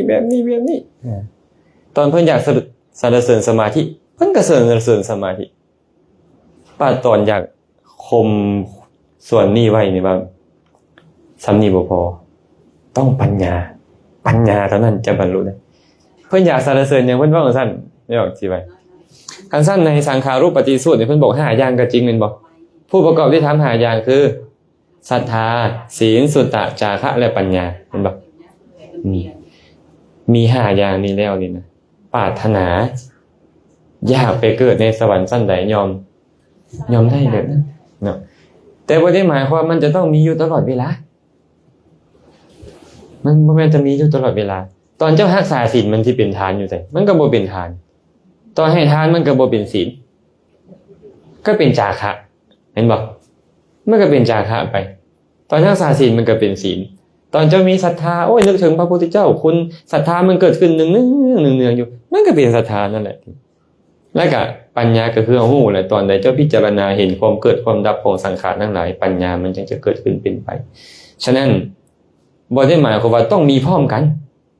คือเฮาเฮ็ดนี่แหละบางเทื่อก็ศรัทธาเกิดขึ้นเลยในฟังธรรมนี่ตอนเข้าใจธรรมะปัญญาเพิ่นเฮ็ดหน้าที่พิเศษเห็นบ่ตอนว่าข่อยอยากให้ทานไปเอากาแฟมาถวายเพิ่นไอ้จาคะเจตนามันเป็นไปก่อนมันเกิดไปเกิดมาแต่เพิ่นก็สรุปให้ฟังว่านี่นะ5อย่างนี้นะมันมีอยู่ในเฮาบ่จำเป็นตัวว่ามันต้องเกิดพร้อมกันเทื่อนึงเฮาเฮ็ดอันนี้เทื่อนึงเฮาเฮ็ดอันนี้แต่ว่ามันมีนำกันหลายอันคันแม่เฮาสิไปได้ไปพิจารณาอภิธรรมจะฮู้เลยว่าสิ่งที่มันเกิดขึ้นพร้อมกันนี่นะศรัทธานี่มีแน่นอนสตินี่มีแน่นอนในกุศลทุกอย่างมีแน่นอนเลยได้แต่ว่าปัญญานี่บางเทื่อจะมีเพราะสุตตะกับปัญญาเป็นชื่อของปัญญาอันเดียวกันสุตตะคือความเข้าใจในการฟังธรรมปัญญาคือความเข้าใจในกองสังขารเห็นความบ่เที่ยงเป็นทุกข์เป็นอนัตตามันต้องเกิดขึ้นบางครั้งไอ้ส่วนศีลก็บ่แน่นอนศีลตอนค่อยให้ทานค่อยมีเจตนาให้ค่อยบ่มีเจตนางดเว้นถึงแม้ว่าไม่ออกสีไว้สมทานศีลมาเรียบร้อยแล้วเอาเมื่อกี้เฮาสมทานศีลมันบอกตอนที่มีออกสีไว้ยกจอกน้ำปานะถวายทานแก่พระสงฆ์ตอนนั้นไม่ออกสีไว้ศีลบ่เกิดขึ้นตัวทานที่เกิดขึ้นแต่ว่าอยู่ในพื้นฐานของศีลที่ไม่ออกสีไว้ตั้งใจแล้วแต่ศีลมันบ่ได้เกิดขึ้นในขณะนั้นอภิธรรมนี่มันต้องเป็นแบบนี้ความจริงนะมันต้องเป็นแบบนี้ฉะนั้นไม่ออกสีไว้มีความงดเว้นตอนใดศีลเกิดขึ้นยงกับโอ้ยยาแล้วค่อยๆแตะออกหรือเป่าออกศีลไม่ออกสีไว้จึงค่อยเกิดขึ้นแบบนี้เลยเข้าใจป่ะเข้าใจมันบ่ได้มาพร้อมกันแต่ว่าตัวบางอย่างมานำกันแต่ตัวใดจะเด่นคือเพิ่นเว้าเรื่องว่าบุคคลเป็นผู้มีสติสัมปชัญญะอยู่ทั้งที่ศรัทธาก็มีเมตตาก็มีอยู่หั่นน่ะแต่เพิ่นบ่เว้าฮอดเพิ่นเว้าแต่สติกับสัมปชัญญะสติก็คือตัวสติสัมปชัญญะคือปัญญาเพิ่นไปเน้นตัวนั้นในกรณีบางตอนแต่ว่ามันมานำกันศรัทธาก็มีอยู่หั่นและเวลาเพิ่นพว่าถ้าว่าคือรอบอัน5อย่างในปรารถนาไปสั้นใดก็ได้อยู่นะไปเกิดอย่างไรแสดงว่ามันเกิดเท่าไหร่อย่างแม่นตัวใดสิเด่นเกิดเป็นตัวเด่นของมันคือตอนที่มีออกสีใบมีศีลเกิดขึ้นเนาะศีลกับทางสมเป็นของมีออกสีใบแหละตอนใดมีออกสีใบศรัทธาออกหน้าในการเฮ็ดตัวนี้ศรัทธามันเป็นประธานแต่สติมีบ่มีสัมปชัญญะมีบ่มีแต่ว่าตอนนี้เพิ่นเน้นตัวนี้ตอนมีออกสีใบเฮ็ดกิจในการฟังเข้าใจแจ่มแจ้งในธรรมตัวนั้นสุตตะพุ่นเฮ็ดหน้าที่แต่ว่ามันมาบ่สติศรัทธามีบ่มีหมดแต่เพิ่นเน้นที่สุตตะให้เฮาฟังว่าแม้แต่เจ้าฟังธรรมนี่นะเข้าใจแจ่มแจ้งเจ้าก็ปรารถนาไปสวรรค์ได้นะแต่พื้นฐานมันคือต้องศีลจังได๋ก็ต้องศีลเห็นบ่อานิสงส์ของการฟังธรรมเนาะสัตว์บุรุษเข้าใกล้นำแม่นบ่เป็นปัจจัยให้มีปัญญาหลายและเข้าถึงสุคติแน่นอนคนมีปัญญาเพราะปัญญานี่เป็นศีลระดับสูงก่อนศีลอีกแม่นบ่พอเข้าใจบ่มีครบบ่พวกเฮาเนี่ยศรัทธามีบ่ศีลเด้สุตตะเด้กล้าเว้าปานนั้นเพิ่นว่า สุตตะนี่บ่แม่นแค่การได้ยินได้ฟังได้เพิ่นเว้าจังซี่ว่าแค่ฟังหลายๆยังบ่แม่นสุตตะฟังแล้วเข้าใจแม้แต่คำข้อเดียวแต่เข้าใจในธรรมข้อนั้นเอิ้นว่าสุตตะเกิดขึ้นคันบ่เข้าใจฟังหลายก็เอิ้นว่าฟังเสียงบ่ได้เอิ้นว่าสุตตะคันเฮาเข้าใจแสดงว่านี่แหละสุตตะเกิดขึ้นขั้นปัญญาเนี่ยมีหลายแบบก็จริงปัญญาแต่เพิ่นหมายถึงปัญญาเห็นความบ่เที่ยงเป็นทุกข์เป็นอนัตตาเห็นความเกิดความดับของสังขารอันนี้เพิ่นเอาปัญญาในที่นี้เห็นด้วยการคิดเอาปัญญายังบ่ได้เธอยนฝืนเอาเพื่อว่าใจเขาเห็นเลยพระอาจารย์บ่แม่นว่าเฮาต้องประจักษ์เด้ บ่แม่นว่าเราต้องประจักษ์จังเอิ้นว่าปัญญาเหตุด้วยเหตุผลและด้วยการคิดเอากับพยายามให้ใจเขาโยมภาพว่านั่นเป็นความจริงนะครับอาจารย์มันยังยากขน้อยกำลังแบบอันซับซ้อนในเรื่องแบบนี้นะโดยในเรื่องปัญญาโดยแต่ปัญญามันมีหลายระดับเด้ในส่วนเพลงปัญญาในการฟังธรรมก็คือปัญญาในการพิจารณา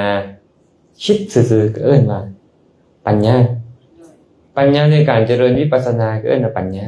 มันมีหลายแบบบางเทื่อนี่ให้ทานก็ยังมีปัญญานะแต่ตอนนั้นเอิ้นทาน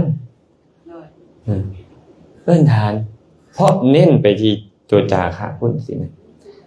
ที่เวลาเราคิดว่าบ่ที่เป็นทุกข์เป็นอนัตตาตัวนั้นก็ปัญญานั่นแหละเกิดขึ้นต่างแต่ว่ามันบ่พันประจักษ์เพิ่นเลยเอิ้นปัญญาอยู่2ลักษณะใหญ่ๆคืออนุพุทธิและปัจจักขพุทธิอนุพุทธิหรืออนุมานะพุทธิบ่เป็นอนุพุทธิอนุมานะพุทธิอนุมานนั่นน่ะแปลว่าตามคิดหรือว่าคิดตามเฮาได้ยินมาบ่เที่ยงเฮาก็คิดตามอันนั้นก็เอิ้นว่าปัญญาประเภทอนุมานะพุทธิแต่ว่าปัจจักขพุทธินี่มันประจักษ์แจ้งเองเขาบ่ต้องคิดอีหยังมันปรากฏให้เราเห็นตอนแบบนั้นเอิ้นว่าปัจจักขพุทธิปฏิบัติไปฮอดระยะไหนนึงแล้วละจะเกิดขึ้นมาอีกเนาะอาจารย์ในการยอมรับในการเห็นแจ้ง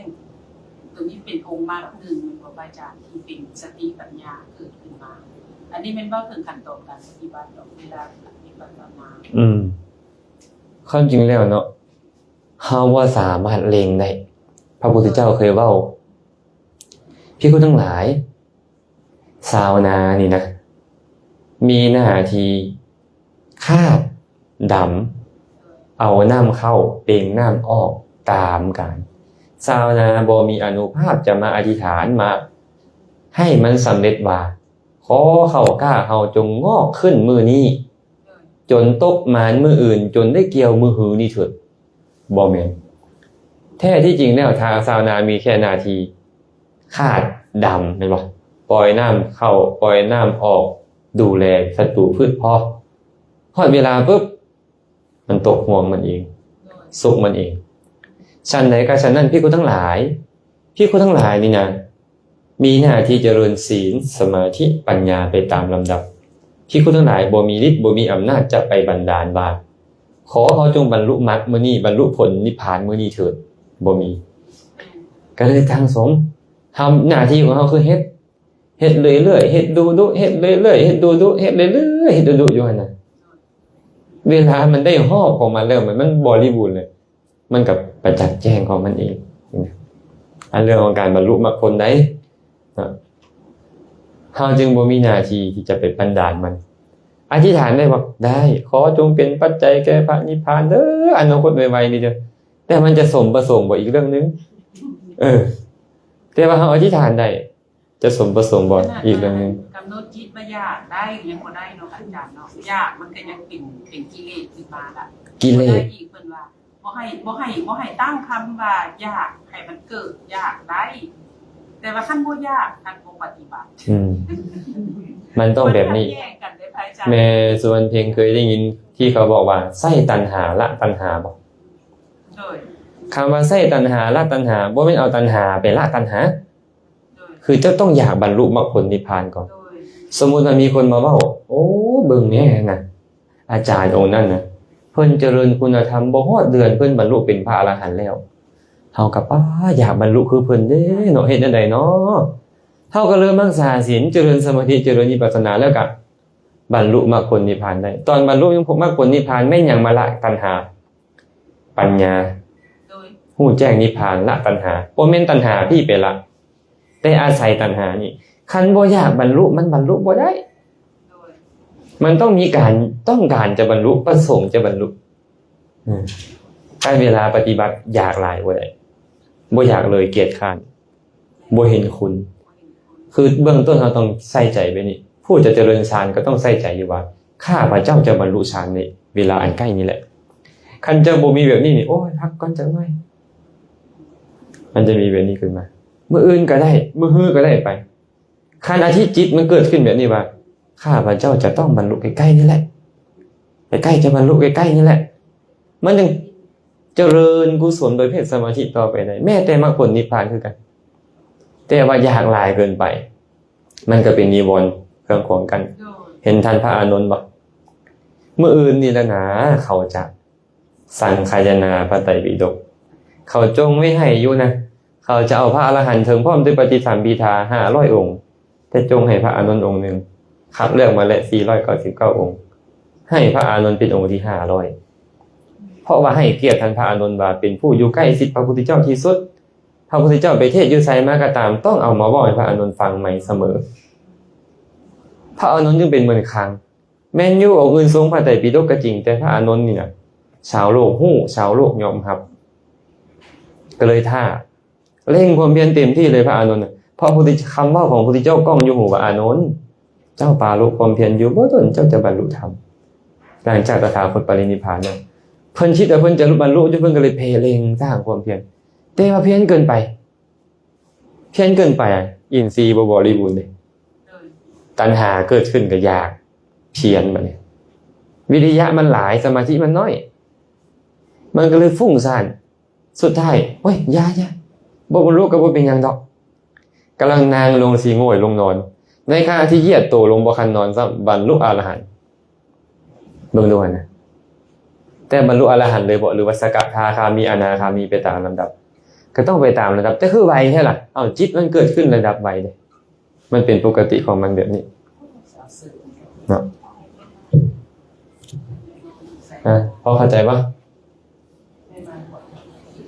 มีผู้ใดสงสัยอันอื่นอีกป่ะเนี่ยเอาหน่อยจะมุ้ยบอก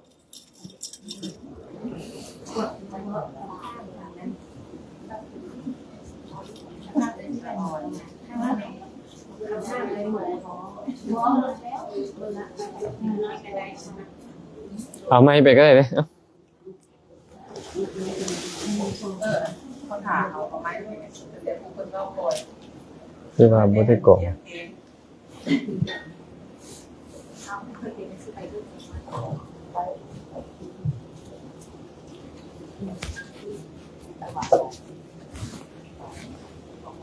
รับน้อมนมัสการอาจารย์ขน้อยอยากให้อาจารย์กล่าวทำเรื่องอานิสงส์ของเจริญเมตตา11 ประการนะหน่อยอานิสงส์ของการเจริญเมตตา11 ประการเนาะว่าเป็นจื่อหมดแล้วบ่ผมเอาพระพุทธเจ้าตรัสไว้ในคัมภีร์อังคุตตรนิกายทัศกนิบาตแด่เอกทัศกนิบาตบางเทื่อว่าไว้10บางเทื่อว่า11กันเนาะแล้วแต่ว่าพระองค์มุ่งในไหนตัว11 ประการนี่คืออังคุตตรนิกายเอกทัศกนิบาตพระพุทธเจ้าบอกว่าภิกษุทั้งหลาย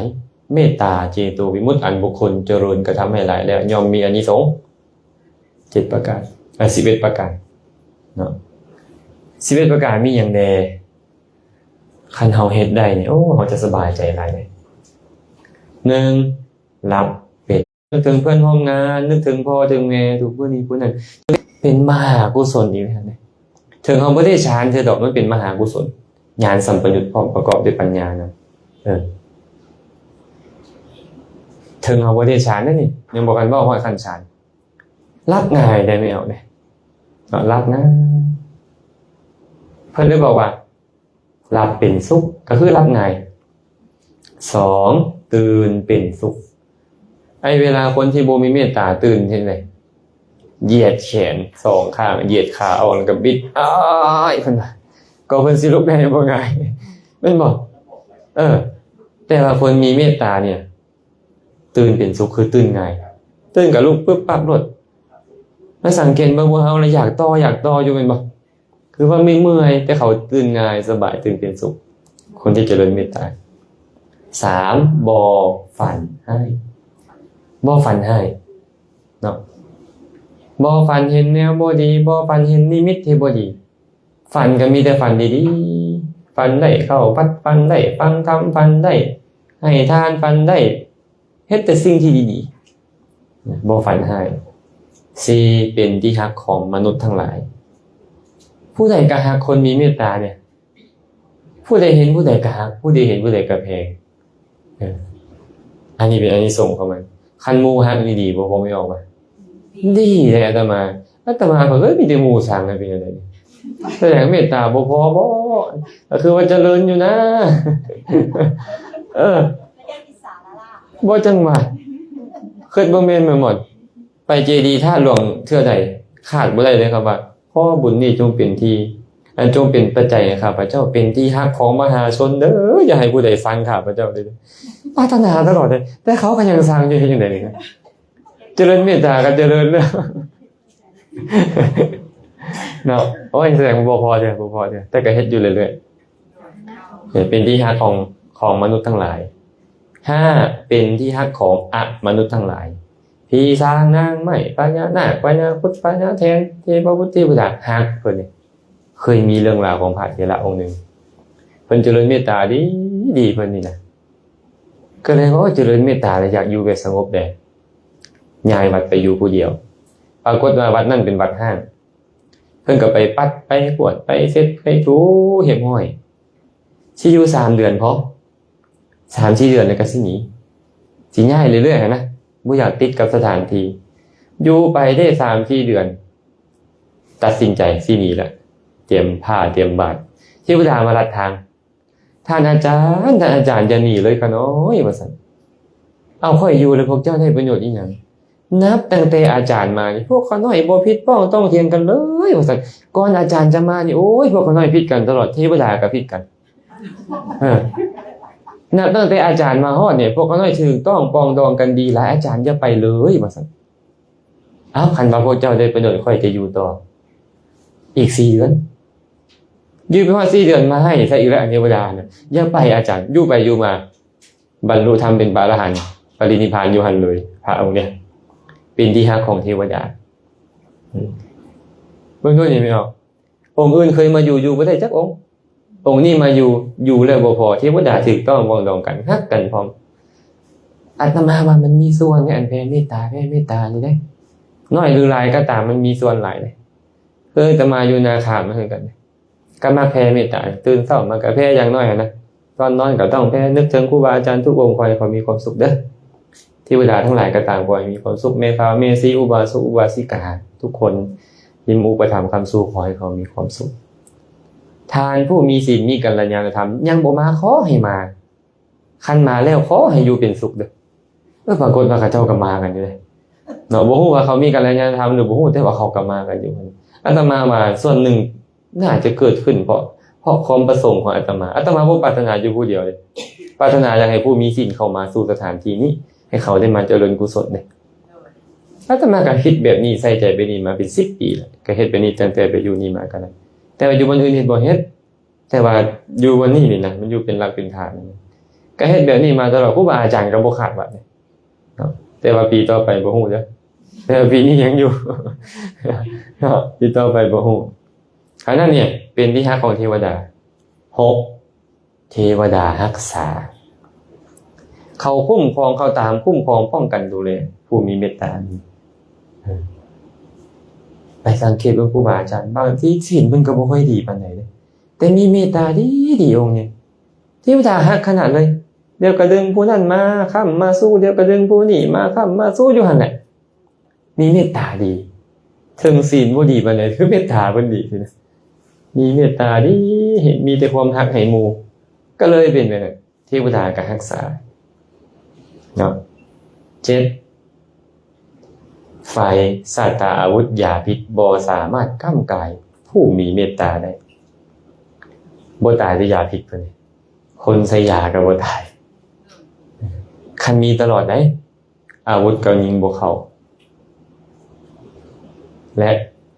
ไฟก็บ่ไหม้เพิ่นมีนายพรานผู้หนึ่งไปเห็นงัวแม่ลูกอ่อนกำลังเอานมให้ลูกกินเพิ่นก็ดึงธนูขึ้นมายิงใส่เลยพอไปถึงงัวป่านไปถึงเหล็กกำกึ้งแล้วก็ตกลงบ่เข้าจักหน่อยเพิ่นก็เลยตั้งคำถามขึ้นมาอธิบายเพิ่นบอกว่า นี่เป็นอัปปนาสมาธิวะนี่เป็นฌานบ่เป็นฌานนี่เป็นอุปจารสมาธิบ่กับบ่แม่นเป็นเพียงแค่ความเมตตาที่เกิดขึ้นน้อยเดียวที่เขามีต่อลูกเขาที่งัวตัวนั้นน่ะเอานมให้ลูกกินแล้วขอให้ลูกมีความสุขเด้อลูกขนาดเมตตาที่เกิดขึ้นสัมพันธ์น่ะอาวุธยังทำให้บ่ได้เพิ่นว่าเนี่ยบ่จำเป็นต้องเว้าถึงเมตตาขั้นอุปจาระหรืออัปปนาฌานถ้าเมตตามันดีนะเมตตามันดีแบบนี้แหละจือนะไฟสัตตาอาวุธยาพิษบ่สามารถทำให้ก้ำกายผู้มีเมตตาข้อที่8ผิวหน้าผ่องใสผิวหน้าผิวพรรณจะผ่องใสสังเกตครูบาอาจารย์องค์ที่เพิ่นมักเจริญเมตตาเข้าไปป๊าผิวพรรณเพิ่นผ่องใสหน้าฮักหน้าเคารพหน้ายกย่องหน้าสรรเสริญนะเข้าไปอยู่ใกล้แล้วมีความสุขสบายอกสบายใจคือบ่มีพิษบ่มีภัยไม่สังเกตว่าเขาไปหาครูบาอาจารย์องค์โดยเฉพาะหลวงพ่อเฒ่าเนาะที่เพิ่นมักมีเมตตาดีนะอันอื่นเฮาบ่ฮู้ดอกแต่ว่าเพิ่นมีเมตตาที่เฮายังสัมผัสได้แล้วคือว่ามันบ่มีภัยอยู่ใกล้เพิ่นนี่ผิวพรรณผ่องใสจะขอแล้วแม่หมดนั่นหมู่ไป8แล้ว9สมาธิตั้งมั่นได้ไวคันเจ้ามีเมตตานี่บ่ถึงขั้นกับได้ฌานดอกคันเจ้ามีเมตตานี่จะไปนั่งสมาธิสงบไวจะไปเจริญสมาธิหมดใดก็ตามสงบไวอันนั้นครูบาอาจารย์หลายๆองค์นี่นะเวลาแนะนำลูกศิษย์ให้ปฏิบัติธรรมอานาปานสติเป็นต้นก็ตามสายที่เพิ่นเจริญสมาธิเพิ่นจะเอาแผ่เมตตาก่อนนะให้แผ่เมตตาก่อนแล้วแผ่เมตตาให้ผู้ที่เพิ่นใจมันเริ่มสบายแล้วค่อยมากำหนดลมหายใจเป็นต้นมันเห็นไงบ่เชื่อไปลองมึงเด้อนั่งปึ๊บแผ่เมตตาลมมันมาชัดเจนขนาดเลยชัดเจนดีขนาดลมมาเรามันจะไม่ออกบีเด้ออ้าวไม่ออกนุกไม่ออกบีบ่เข้าใจคำว่าเมตตากับอุทิศส่วนกุศลอันเนี้ยเมตตากับอุทิศส่วนกุศลคนละอย่างเด้เมตตาคือตอนใดก็ได้ขอให้เจ้ามีความสุขขอให้เจ้ามีความสุขอันนี้เมตตาเด้บ่แม่นค่อยแบ่งบุญให้เจ้าเด้ออันนั้นบ่แม่นเมตตาอันนั้นเอิ้นว่าอุทิศส่วนกุศลต้องแยกดีเลยคนเฮาเนี่ยก่อนจะเอาเงินให้หมู่ได้นี่นะมันต้องมีเงินคือกันเลยเจ้าอยากปรารถนาให้หมู่มีสุขได้เจ้าก็ต้องมีสุขก็ถูกต้องก็บ่ได้ผิดอีหยังเนาะข้อที่10บัดเนี่ยบ่หลงกระทำกาละคือบ่เลอตายแน่นอนคนมีเมตตานี่นะจังได๋ก็บ่เลอตายจะตายแบบมีสติเอิ้นว่าตายแบบแซ่บๆนะตายแบบแซ่บๆเพิ่นว่ามีสติบ่หลงบ่กระทำกาละบ่เลอตายแน่นอนอยากตายแบบแซ่บๆบ่เลยบ่เฮาก็ฟ้าวเฮ็ดตั้งแต่มื้อนี้แล้วนี่อันนี้แล้วเบิ่งหน้ายามใดก็โอ้คิวจอดกันอยู่ลมก็บ่กล้าสิลมนำได้มาอัน4เนาะมื้อเทื่อเนาะโอ้ยเฮ็ดจังได๋ล่ะพวกเขาเดี๋ยวเบิ่งหน้าผู้ใดก็หน้ายุ่งคือหน้ากระตูนี่จังได๋มันก็ล้มกันบ่ได้เลยแบบนี้อยากล้มเรียกล้มงานก็แม่นอยู่เนาะแต่เบิ่งสีหน้าล่ะเอาคิวคือว่าจอดกันอยู่นี่เอาไว้เชิญหน้าซะกันนั่นนี่แหละอันนี้เราก็ต้องพยายามเนาะมื้อละน้อยก็ได้มื้อละน้อยเจ้าว่างยามใดเจ้าเฮ็ดได้บางเทื่อเฮารู้สึกว่าใจเฮานี่มันลวนเลคือใจเฮาเริ่มไปพานหาผู้นี้พานผู้นั้นแล้วจุดก่อนวางอื่นก่อนขอให้เขามีความสุขนะนึกถึงภาพที่เขามีความสุขแล้วก็นึกถึงหมู่ขอให้เจ้ามีความสุขเด้อแห่งผู้ที่เขากำลังจะโกรธนั่นแหละก็ขอให้เจ้ามีความสุขขอให้มีความสุขหลายๆเด้อมันก็คลายแล้วมันก็หายเนาะข้อสุดท้ายบัดเนี่ยหากว่า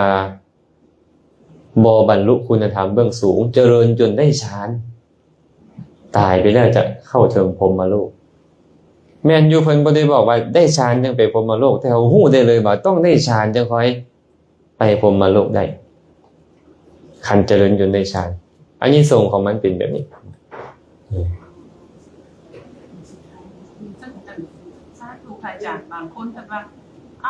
ขึ้นไปภูมิโลกแล้วสมมุติสิเป็นบ่ได้สร้างก็ไปได้ว่าภูมิโลกแต่มันต้องได้สร้างกันไปได้ ผู้ใดไป ผู้เพิ่นเสียนะ อ๋อ สมมุติครูบาอาจารย์เพิ่นมาเว้าสมมุติขอโทษเนาะคันได้กับบ่เว้าไผซะแม่กันน้อยเสียสินะเพิ่นจะอยากปลอบใจกันน้อยบอกกันน้อยก็บ่ฮู้เนาะเพิ่นว่าโอ้ยแม่เอ้ยสบายใจเด้อได้เท่าเพิ่นไปภูมิโลกแล้วกันน้อยก็เลยก็แบบพวกเขาเข้าใจอยู่เนาะเขาเฮียนแบบนี้นะก็ต้องคิดว่าเอ้าแม่อาจจะเป็นคนดีแท้เป็นเฮ็ดไม่อย่างจะดีเพิ่นเป็นแพทย์เป็นหมอเพิ่นช่วยคนเพิ่นอาจจะไปสู่สุคติแต่ว่าเพิ่นบ่ได้ปฏิบัติธรรมเพิ่นบ่ได้สร้างนี่เพิ่นสิไปได้บ่พรหมโลกกันน้อยก็เลยมาคือนะคะ เป็นไปบ่ได้เนาะ โดย เป็นไปบ่ได้ โดย เป็นไปบ่ได้ที่คนธรรมดาทั่วไปจะไปพรหมโลก โดย เป็นที่อยู่ของคนผู้ได้ฌาน บ่ได้สร้างเนาะ หากว่าฌานยังบ่เกิดขึ้นตามใดบ่มีโอกาสไปพรหมโลก โดย คือว่าให้ฟังนั่นแหละอานิสงส์ของทานของศีลเฮ็ดให้เข้าถึงได้แค่สูงสุดสั้นปรนิมิตวสวัสดี โดยครูบาอาจารย์เราโดยก็น่าเข้าใจ สั้นปรนิมิตวสวัสดีซื่อๆต้องได้ฌานและได้ฌานและฌานบ่เสื่อมพร้อม โดย เห็นบ่พระองค์หนึงพระโคทิกะเถระพระโคทิกะเถระนี่น่ะเราเจริญฌานได้แต่ด้วยความที่สุขภาพบ่ดีป่วยน่ะฌานก็เสื่อมกลับไปเจริญอีกฌานเสื่อมอีก6เทื่อเรามาคิดในใจว่าโอ้ยคนบ่ได้ฌานนี่คติบ่แน่นอนแล้วว่าตกนรกก็ได้ได้เป็นสัตว์เดรัจฉานเป็นเพศเป็นอสุรกายก็ได้อาจจะเป็นมนุษย์หรือเป็นเทวดาคติบ่แน่นอนเพิ่นก็เลยไปเจริญฌานใหม่ได้ฌานเทื่อที่7พอได้ฌานแล้วคิดในใจว่าเอาละเขาจะตายตอนมีฌานนี่แหละเพราะป่วยหนักนะก็เลยจับมีดโกนมาไม่เอาซื้อไว้จี้ใส่คอแล้วก็ปาดคอตัวเองตอนนั้นพระพุทธเจ้าบ่ได้ห้ามฆ่าตัวตายได้บัดนี้ฆ่าตัวตายต้องเอาวัตถุกฎเนาะเพิ่นก็เลยเจ็บมานะพอเจ็บแล้วทุกขเวทนาเกิดขึ้นเพิ่นเจริญวิปัสสนาอยู่แล้วค่ะนะแต่ว่าเพิ่นบ่บรรลุหยังซื่อๆเพิ่นก็เลยใช้ความเจ็บปวดของเพิ่นเจริญเวทนานุปัสสนาสติปัฏฐานบ่คันตายตอนนั้นน่ะเจริญคุณธรรมบรรลุเป็นพระอรหันต์แล้วจึงค่อยตายพญามารก็มาแล้วบัดนี้เฮ็ดควรกุ้มซอกหาวิญญาณขององค์นี้ว่าไปเกิดอยู่ไสพระพุทธเจ้าก็เว้าให้โอ้ยเจ้าบ่สามารถตามเห็นวิญญาณของผู้ที่สิ้นอาสวะแล้วได้ดอกพญามารฮู้ไว้แล้วก็ให้พญามารกล่อมให้เราฆ่าตัวตายพญามารกล่อมนะแต่เพิ่นได้ฌานแต่ยังถูกพญามารกล่อมอยู่นั่นน่ะเนี่ยพญามารบ่อยากให้เพิ่นบรรลุมรรคผลนิพพานอีหยังให้พญามารเนี่ยบ่ดีสิได้ แต่สุดท้ายแล้วเพิ่นเจริญคุณธรรมมาดีเพิ่นก็เลยบรรลุธรรมที่อย่าไปเฮ็ดได้ไอ้พวกเฮานี่นรกเด้พวกเฮาเฮ็ดนี่ พวกเฮานี่บ่ได้คือเพิ่นเด้เนาะใจเพิ่นน่ะดีอยู่แล้วแต่เพิ่นบ่อยากให้ศาลเพิ่นเสื่อมจะบ่อยากตายจนศาลเสื่อมซื่อๆแต่ว่าเพิ่นยังสามารถเจริญวิปัสสนาได้แต่ซุมื้อนี้เฮ็ดก็ไปอบายทั้งนั้นเพราะมีสิกขาบทห้ามแล้วคันเฮ็ดก็เป็นอาบัติเมื่อเป็นอาบัติแล้วขวางกั้นสวรรค์ของกันนิพพานครับเข้าใจป่ะแสดงว่าไปพรหมโลกได้บ่นี่บ่ได้ดอกครูบาอาจารย์คืออาตมาเว้าอันแหละนี่เด้อแม่ส่วนเพียงเด้อมากหลายครูบาอาจารย์เฮานี่เห็นผู้ใดมากอ่ะโอ้ยไม่ออกมีผีเด็กน้อยนำเจ้ามาได้เจ้าระวังเด้ออาจารย์ย่านเด้อคนถึกทักอ่ะแม่นบ่ครูบาอาจารย์คือผู้มีศีลมีธรรมซะมั้ยมันก็เริ่มตื่นแล้วบ่บัดนี้เนาะเฮ็ดจังได๋สั่นขะหน่อยมันจังสิบ่นำเพิ่นไปแก้ไปได้ล่ะแต่งเครื่องอันนี้อันนั้นมาเดี๋ยวค่อยเฮ็ดให้เดี๋ยวบ่ยากดอกก็ลงคารมเขาคนน่ะเอาให้คนที่มีการศึกษาธรรมะมีศีลมีธรรมเนี่ยมันก็บ่ได้ย่านแหละบ่ได้วันบ่ได้เก่งอะไรแม่นบ่แต่คนที่ยังบ่มีศีลบ่มีธรรมก็แน่นอนมันก็ต้องเชื่ออาตมานี่เห็นเลยแล้วไม่ออกอันไหนเป็นคนมาเว้าสู่ฟังอาจารย์องค์นี่แหละขะน้อยทักขะน้อยนี่นะแต่ว่าเพิ่นก็ซื้อเอาแท้ว่าเนาะเพิ่นรับตาแล้วเห็นเบิดเห็นเพศเห็นผีเห็นสวรรค์นรกว่าสัตว์ต่างๆเนี่ยอาตมาก็เลยบอกว่าเห็นแท้แต่เรื่องแม่นแท้บ่อีกเรื่องนึง พอจิตมันปรุงแต่งแบบใดก็ได้แม่นวันนี้แม่สุวรรณเพียงลองรับตาดูเบิ่งไหมนึกถึงเพศมันก็เห็นเพศแต่ว่ามันเป็นเรื่องที่เห็นมันมีแท้บ่อีกเรื่องนึงบางเทื่อก็อยากเฮ็ดให้โยมตกใจครูบาอาจารย์บางองค์ได้แม่หมอนเห็นแม่หมอนโอ้คือเด้อนี่เป็นตัวเป็นตาเป็นคนทางคนมีแต่ว่าเป็นตาที่โง่เอาเขาเบิ่งจังซี่อ่ะแม่หมอนย่างมาปุ๊บอ้าวแม่หมอนตายแม่หมอน4 วันเจ้าบ่เบิ่งแล้วบ่ป้องบ่ใส่บ่หยังเลยเนาะเจ้ามีเคราะห์ก่อนนี่น่ะมีผีเด็กน้อยกว่านำเจ้ามาเจ้าเคยทำแท้งแม่นบ่นี่น่ะอ้าวแม่หมอนดันเคยมาบ่นี่โอ้แม่นแท้ก็เขาน้อยเพิ่นก็ได้เข้าล็อกเลยไอ้ซุมื้อนี้มันดันเป็นแนวนี้หลายอันคนทำแท้งหลายเนาะอ้าวไปเจอบางคนนี่ล่ะบ่นะเขาได้บ่ได้ทำแท้งน่ะสาดแล้วพุ่นน่ะถึกบ่ล่ะบ่เนี่ยอ้าวเอาบ่ฮู้ก็จำเป็นได้เฮ็ดตามเพิ่นเอาไปซื้อเครื่องเด็กน้อยมาเด้อต้องเสียเท่านี้ได้อันคายมันนี่นะเดี๋ยวมาเชื่อใหม่หลายคนเก่าก็แบบนี้แหละไม่ออกวิธีการของวิสาชีพวิสาชีพของพระนี่จะแห้งหน้าเสื้อถือกว่าโยมอีกได้อาตมาเคยเว้าให้ญาติโยมฟังมีพ่อออกผู้หนึ่งเฮ็ดธุรกิจแล้วธุรกิจมีปัญหาโอ้ยไม่พักใจอยู่วัดก่อนขี่รถเข้าไปก็ไปวัดเนาะไปวัดก็เปิดกระจกลงนอนพักผ่อนมันอยากให้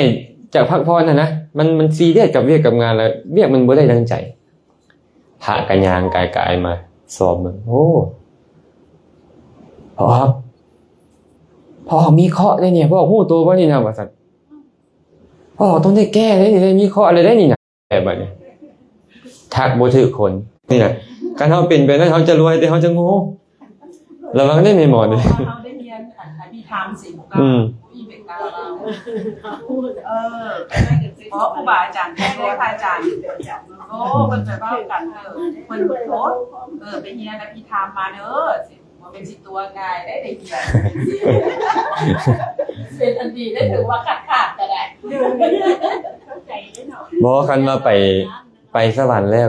กันยังพอคิดได้เนาะอันนี้ไปพรหมโลกนี่โอ้พรหมโลกคนต้องได้ฌานคนบ่มีฌานไปบ่ได้แล้วคันนั้นฟังพระอาจารย์เว้ากับฮู้อยู่ดีว่าอนาดีก็คืออยู่ว่าโอ้เพิ่นคือสิว่าบ่ถูกดอกไว้แม่นี่บ่ได้ปฏิบัติคันนั้นก็ว่าสิต้องบ่เป็นแต่ว่าก็บ่เป็นหยังเพิ่นคือสิอยากให้กำลังใจเพิ่นสิให้กำลังใจหั่นแหละโดยพระอาจารย์คันน้อยเห็นของโอกาสอีกอันนึงคันน้อยคือตลอดเพราะว่าก็แม่นความยากก็แม่นความบ่อยากถูกสิความโอ้ยสิเฮ็ดแนวใดให้มันได้อย่างน้อยได้โสดาบันสินะญาติหลงทางค่ะอาจารย์เอ้ยชาติหน้ามาสิลงนรกสิไปใส่ผู้อีกสิเนี่ยโอ้ยเดี๋ยวนี้ตั้งใจนะมันวิ่งโคนเหมือนอาจารย์มันเพราะว่าอายุก็แก่แล้วบัดนี้บ่ฮู้ว่าสิจับตัวใดสิไปตัวใดสิจังใดค่ะถ้าน้อยถ้าอันเป็นภูมิกับตัวนี้แล้วบัดนี้ถ้าน้อยก็ว่าอันเฮาสิประมาณจังได๋เว้าเรื่องของการให้ทานกับถ้าน้อยหันแท้จริงแล้วก็บ่เคยใส่ใจว่าตัวได้ให้หยังอาจารย์แต่ว่าคือเฮ็ดมันตลอดถือว่าก็คืออาจารย์เว้ามี4-5อย่าง6อย่างแหละที่ว่าคือว่ามีหมดทุกอย่างถือว่าเป็นประเพณีกับแม่เป็นความดีกับแม่ความที่อยากอนุเคราะห์กับแม่ทุกอย่างแบบว่าเลยเป็นตัวเองเลยและเรื่องให้ทานแบบว่าได้ให้แล้วมันดีใจนะอาจารย์แบบใจมีความสุขและอยากเอาตัวนั้นเป็นพื้นเป็นฐานของการที่ปฏิบัติกันหน่อยก็ได้นะปฏิบัติแล้วแบบนี้ในเวลาที่มันเป็นแบบนี้นะอาจารย์ก็น้อยอยากรู้ความพอดีของการที่ความต้องการอยากได้กับการที่ป้าให้มันเป็นไปตามธรรมชาติสิอาจารย์เดี๋ยวนี้ขน้อยหันบ่ฮู้ว่าสิเริ่มต้นว่าสิเพลงเบื้องใดล่ะคือตะน้อยเว้าแหละบางเทื่อตัวก็วุ่นวายจนปรึกษาอาจารย์แล้วว่าโกนหัวซะบ่หนีบ้านไปสิได้แท้บ่สินะมันคือเดี๋ยวนี้65ปีแล้วเนาะทานนี่ก็ให้หลายมาแล้วอาหารสาศีลนี่ก็ถือว่าเชื่อใจตัวเองแต่ว่ามีสติตลอดนะอาจารย์แบบสิกินข้าวกับรักษาศีลเด้อแต่นี่ไปขอศีลข้าพเจ้า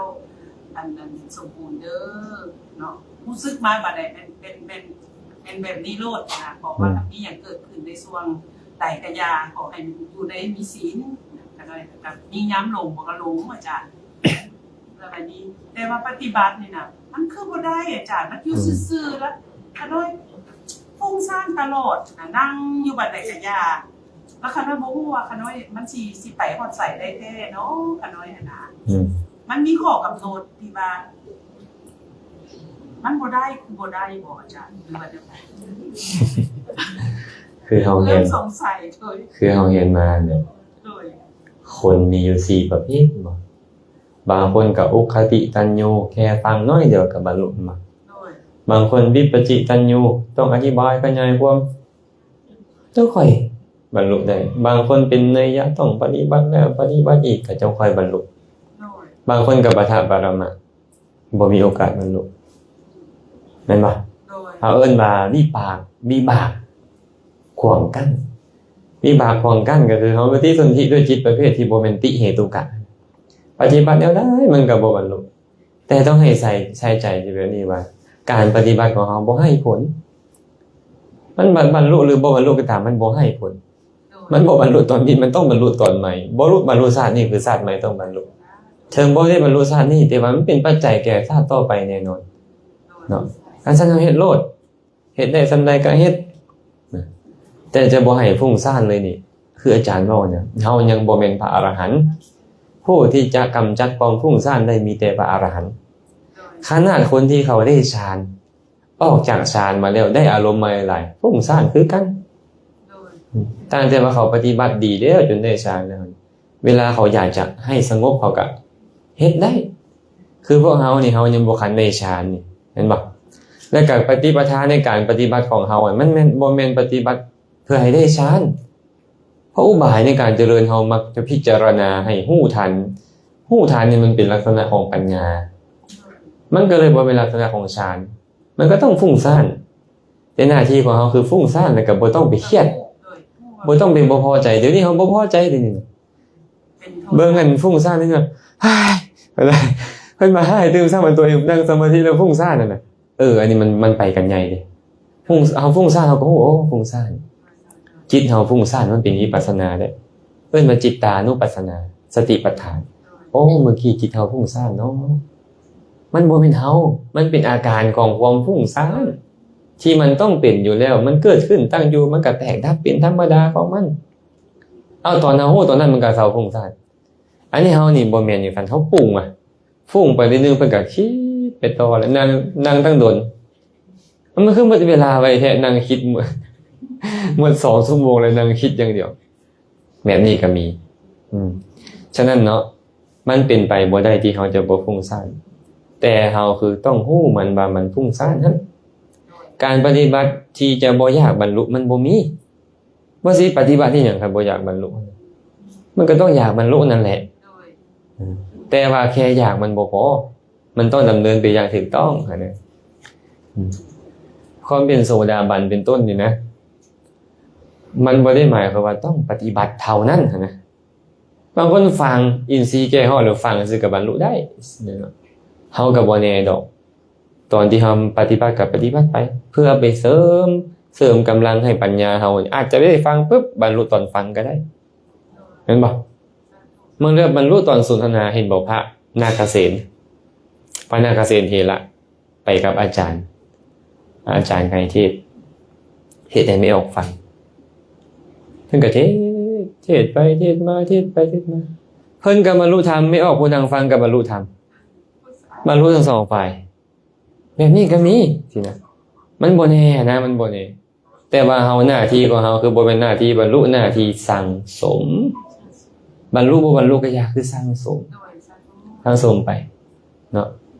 บ่แม่นว่าบ่บรรลุแล้วคันน้อยที่เข้าถึงอบายบ่แน่นอนดอกบ่แน่นอนเท่ากันนึกถึงกุศลได้ดีปานนี้อยู่ก็มีอยู่อันบางเทื่ออยากให้ลูกอยากให้เต้าหั่นเนาะแต่ว่าเฮากับบุญเฮาก็มีอยู่หั่นนะบางเทื่อก็นึกถึงได้อยู่สินะเฮาก็เลยฝึกนึกโดยเฉพาะแม่ส่วนเพียงบอกว่าตัวเองรักษาศีลได้เอาดีแล้วให้ทานถือว่าดีแล้วใช้ทานนี่แหละเป็นอุบายในการเจริญสมาธินะนึกถึงทานค่อยได้ให้ดีแล้วเนาะเบิ่งแม่อยู่ท่ามกลางคนเขากำลังก็มีกระลวงหลายเขาเฮ็ดบ่ได้แต่ค่อยเฮ็ดได้ ก็เฮ็ดดีเด้อเนาะให้มันเกิดความปลื้มปิติยินดีเกิดขึ้นแล้วให้พิจารณามันนั่นบัดนี่เวลาทำสงบแล้วก็พิจารณาปิตินี่มันเป็นอีหยังเป็นนามธรรมเนาะแต่ตัวทานนั่นน่ะตัวทานบ่อยู่แล้วมันเป็นสติตามไประลึกถึงทานสมมุติจังซี่นะคันเฮาพิจารณาตัวทานเลยก็ทานมันเป็นนามธรรมคันเฮาพิจารณาตอนนั้นก็คือตัวสติไประลึกถึงทานเฮาน่ะมันเป็นนามธรรมเกิดขึ้นพร้อมกับสัมปชัญญะคือปัญญาและเจตสิกเหล่าอื่นมันบ่เที่ยงมันอาศัยหยังอาศัยหทัยวัตถุอาศัยใจเฮานี่เกิดขึ้นใจเป็นรูปตัวจิตตัวเจตสิกนี่เป็นนามอาศัยกันและกันเกิดขึ้นเป็นไปพิจารณาอยู่ดูเฮาจะเห็นว่ามันเป็นเพียงแค่2อย่างอาศัยกันเกิดขึ้นเมื่อเหตุเมื่อปัจจัยก็แตกดับมันบ่มีความเป็นเฮาเลยสุดท้ายแล้วเราต้องไถ่ถอนความเป็นเฮาแม้สุวรรณเพิ่นจะไปเจริญวิปัสสนาแบบใดอันนั้นก็แล้วแต่จะไปเจริญสมาธิแบบใดก็แล้วเป็นเฮาให้ได้คันยังเห็นว่าแม่นเฮาอยู่บ่มีโอกาสกำจัดสักกายทิฏฐิเห็นบ่และก็ความลังเลสงสัยหายวิจิกิจฉาก็บ่มีและความถี่ที่มันก็หายมันทานยังบริบูรณ์บัดนี้ศีลยังบริบูรณ์บัดนี้เจตนาในการฆ่าเป็นต้นมันบ่มีเลยแบบนี้สรุปว่าทุกอย่างที่เราเฮ็ดผ่านมาทานก็ตามศีลก็ตามมันเป็นฐานของการเจริญสมาธิได้หมดขอแค่เราต้องไปฮู้ก่อนนี่ข้าเจ้ากำลังสิเรียนปริเฉด9ในเรื่องกรรมฐานโดยเฉพาะปริเฉด9ต้องไปฟังเนาะ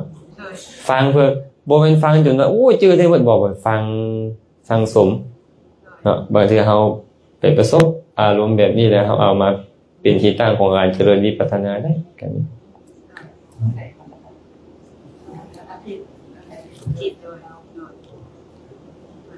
ท่านบ่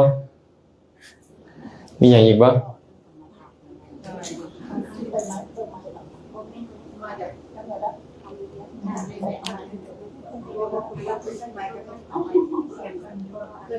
รานมัสการพระอาจารย์ก็อยากถามว่าสนใจปัญหาที่นี่ก็คือเวลาเขาไหว้พระเขาจำเป็นจะต้องได้สักคีเทวดาหรือว่าสักนี้อะไรไปพระอันบ่แล้วอันที่สองอยู่ในใจของเขาด้วยนี่มันจำเป็นเพราะว่าเขาให้ทานไปแล้วนะแล้วเขาจะไม่ได้จืดแต่ว่าให้ไปได้แต่ละแล้วว่าได้นึกคืนว่าได้จืดคืนว่าได้ไล่คือมาว่าได้ให้ทานอย่างนี้ได้เห็นอย่างนี้ได้ไล่คืนแล้วตัวนั้นมันดีกว่าที่มันดีตัวที่1เนาะไหว้พระต้องสักคีเทวดาบ่จุดประสงค์ของเขาคือหยังก็เลยเบิ่งแต่จุดประสงค์ของเขาคันหากอยากให้เขามาฟังตัวเองไหว้พระสวดมนต์ก็ได้ก็เชิญสักคีก็เชิญเขาเอิ้นว่าสักคีเพราะขึ้นต้นด้วยคำว่าสักคีซื่อๆเนาะเพราะฉะนั้นเนาะเฮาจะเฮ็ดก็ได้บ่เฮ็ดก็ได้เนาะบางคนธรรมะสักคีมาแล้วต้องได้ส่งขึ้นคือการระบบเชิญมาแล้วบ่เชิญกลับจำเป็นบ่เข้าใจคือว่า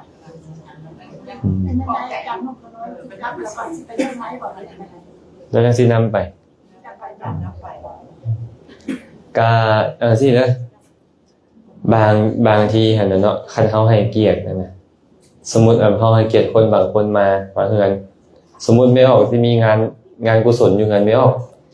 ก็ไปเชิญเขามาปึ๊บเชิญกลับเด้อบัดนี้เขารู้สึกจังได๋บัดนี้นักแขกสิรู้สึกจังได๋บ่คักปานใดเลยเนาะก็ซั่นบ่ต้องเชิญกลับก็ได้แค่ว่าเชิญกลับผิดหยังบ่ก็บ่ได้หมายความว่าผิดเห็นบ่บ่ได้หมายความว่าผิดเนาะว่าง่ายๆแบบนี้ก็แล้วกันว่าเฮาจะเชิญมาหรือบ่เชิญมาก็บ่เป็นหยังเชิญมาแล้วจะเชิญกลับหรือบ่เชิญกลับก็บ่เป็นหยังได้ทั้งหมดบ่ได้ผิดบ่ได้พลาดอีหยังเนาะแต่ข้อที่ว่าเฮาให้ทานไปแล้วเฮาบ่ได้ระลึกถึงเลยดีบ่จะบอกว่าดีก็ได้บอกว่าบ่ดีก็ได้ เป็นอย่างคือว่าจังซั่นพระพุทธเจ้าเวลาเพิ่นแสดงสมบัติของทานปุพเพวะทานาสุมโนจือเด้อถ้าทางจิตตังปัสสาทะเยทัตตวาอัตตมโนโหติเอสายัญญัสสะสัมปทาบุคคลก่อนให้มีใจดีกะเกียมโอ้ยเตรียมพร้อมมีใจดีแหละกำลังให้ใจผ่องใสเขากำลังสละให้อยู่นะใจผ่องใสให้ไปแล้วเกิดความปลื้มปิติยินดีตามระลึกถึงว่าค่อยให้ดีแล้วเนาะค่อยได้ให้ดีแล้วเนาะนี่แหละเป็นสมบัติของทานของยันคือทานนั่นคันบ่ครบ3การเนี่ยถือว่ากุศลดีแล้วแต่บ่มีกำลังหลายคันอยากให้มีกำลังหลายก็คือมันนึกถึงมันเจ้านึกถึงมันตอนใดเจ้าตามเพิ่มกำลังให้บุญเก่าเจ้าบุญใหม่มันเกิดขึ้นแต่ถามว่าค่อยบ่ยึดมั่นบ่ถือมั่นบ่ระลึกถึงเลยบ่ได้บ่ผิดหยังได้แต่ว่ามันจะบ่ครบ3การอีกอย่างนึงเจ้าจะบ่ได้ภาวนาข้อจาคานุสติเพราะจาคานุสตินี่นะเป็นชื่อของการตามระลึกถึงจาคะเจตนาจาคะเจตนาของตัวเองนี่นะที่ได้สละสิ่งหนึ่งสิ่งใดไปเป็นวาจาคานุสติเนาะคันเข้าตามระลึกถึงในใจเขาจะสงบลงตอนที่ใจสงบเนี่ยกุโตตามระลึกคือตัวสติแสดงว่าจะมีสติสัมปชัญญะอยู่และใจมันจะสงบลงสมาธิมันก็เกิดขึ้นเอาละมันอาจจะบ่ถึงขั้นฌานเด้การพิจารณาทานนี่มันบ่ฮอดฌานเด้บ่ได้ฌานแต่มันไปสงบนิวรธรรมไปเฮ็ดให้นิวรธรรมกามฉันทะพยาบาทีนมิทธะอุทธัจจะกุกุจจะวิจิกิจฉานี่มันสงบลงฟังทันบ่เฮ็ดหรือบ่เฮ็ดดีบ่เนี่ยเฮ็ดก็ดีแต่บ่เฮ็ดก็บ่มีเฮ็ดแล้วก็แล้วข่อยบ่ยึดติดว่าแม่นของข่อยแล้วก็ดีอยู่เด้ในกรณีเป็นนั้นแต่ว่ากุศลมันบ่เพิ่มคันนึกถึง10เทื่อกุศลเพิ่มขึ้น10เท่านึกถึง100เทื่อกุศลเพิ่มขึ้น100เท่านึกถึง 1,000 เทื่อเนี่ยมันก็เพิ่มขึ้นทีน่ะสมมุติว่าไม่ออกเพิ่นนี่นะไม่ออกวัดนาคเนาะไปให้ทานเทื่อเดียวนึงที่เหลือแล้วบ่มีเวลาเลยแต่ว่าโอ้ยอยู่บนใดข่อยก็นึกถึงโอ้ยมื้อนั้นข่อยได้เฮ็ดทานดีเนาะได้ไปถวายทานนำเพิ่นข่อยเฮ็ดข่อยจัดแจงบักดีๆเบิ่งแม่คนอื่นเฮ็ดคือข่อยบ่ได้คนเป็นร้อยเป็นพันในบ้านในเมืองเขาเฮ็ดบ่ได้แต่ข่อยได้เฮ็ดข่อยเฮ็ดได้เนาะข่อยดีเด้ความปลื้มปิติยินดีมันเกิดขึ้นนะพระพุทธเจ้าเฮ็ดแบบใดข่อยได้ดำเนินตามพระองค์เด้นี่นะพระอริยเจ้าทั้งหลายเพิ่นได้ดำเนินไปแบบใดข่อยได้ดำเนินไปตามเพิ่นดี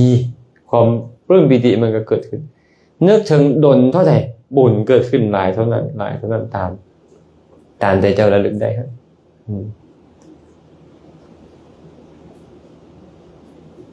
นึกก็ดีบ่นึกก็ดีเป็นบ่หรือว่านึกดีก่อนคันนึกมันน่าจะดีก่อนเลยมันน่าจะดีก่อน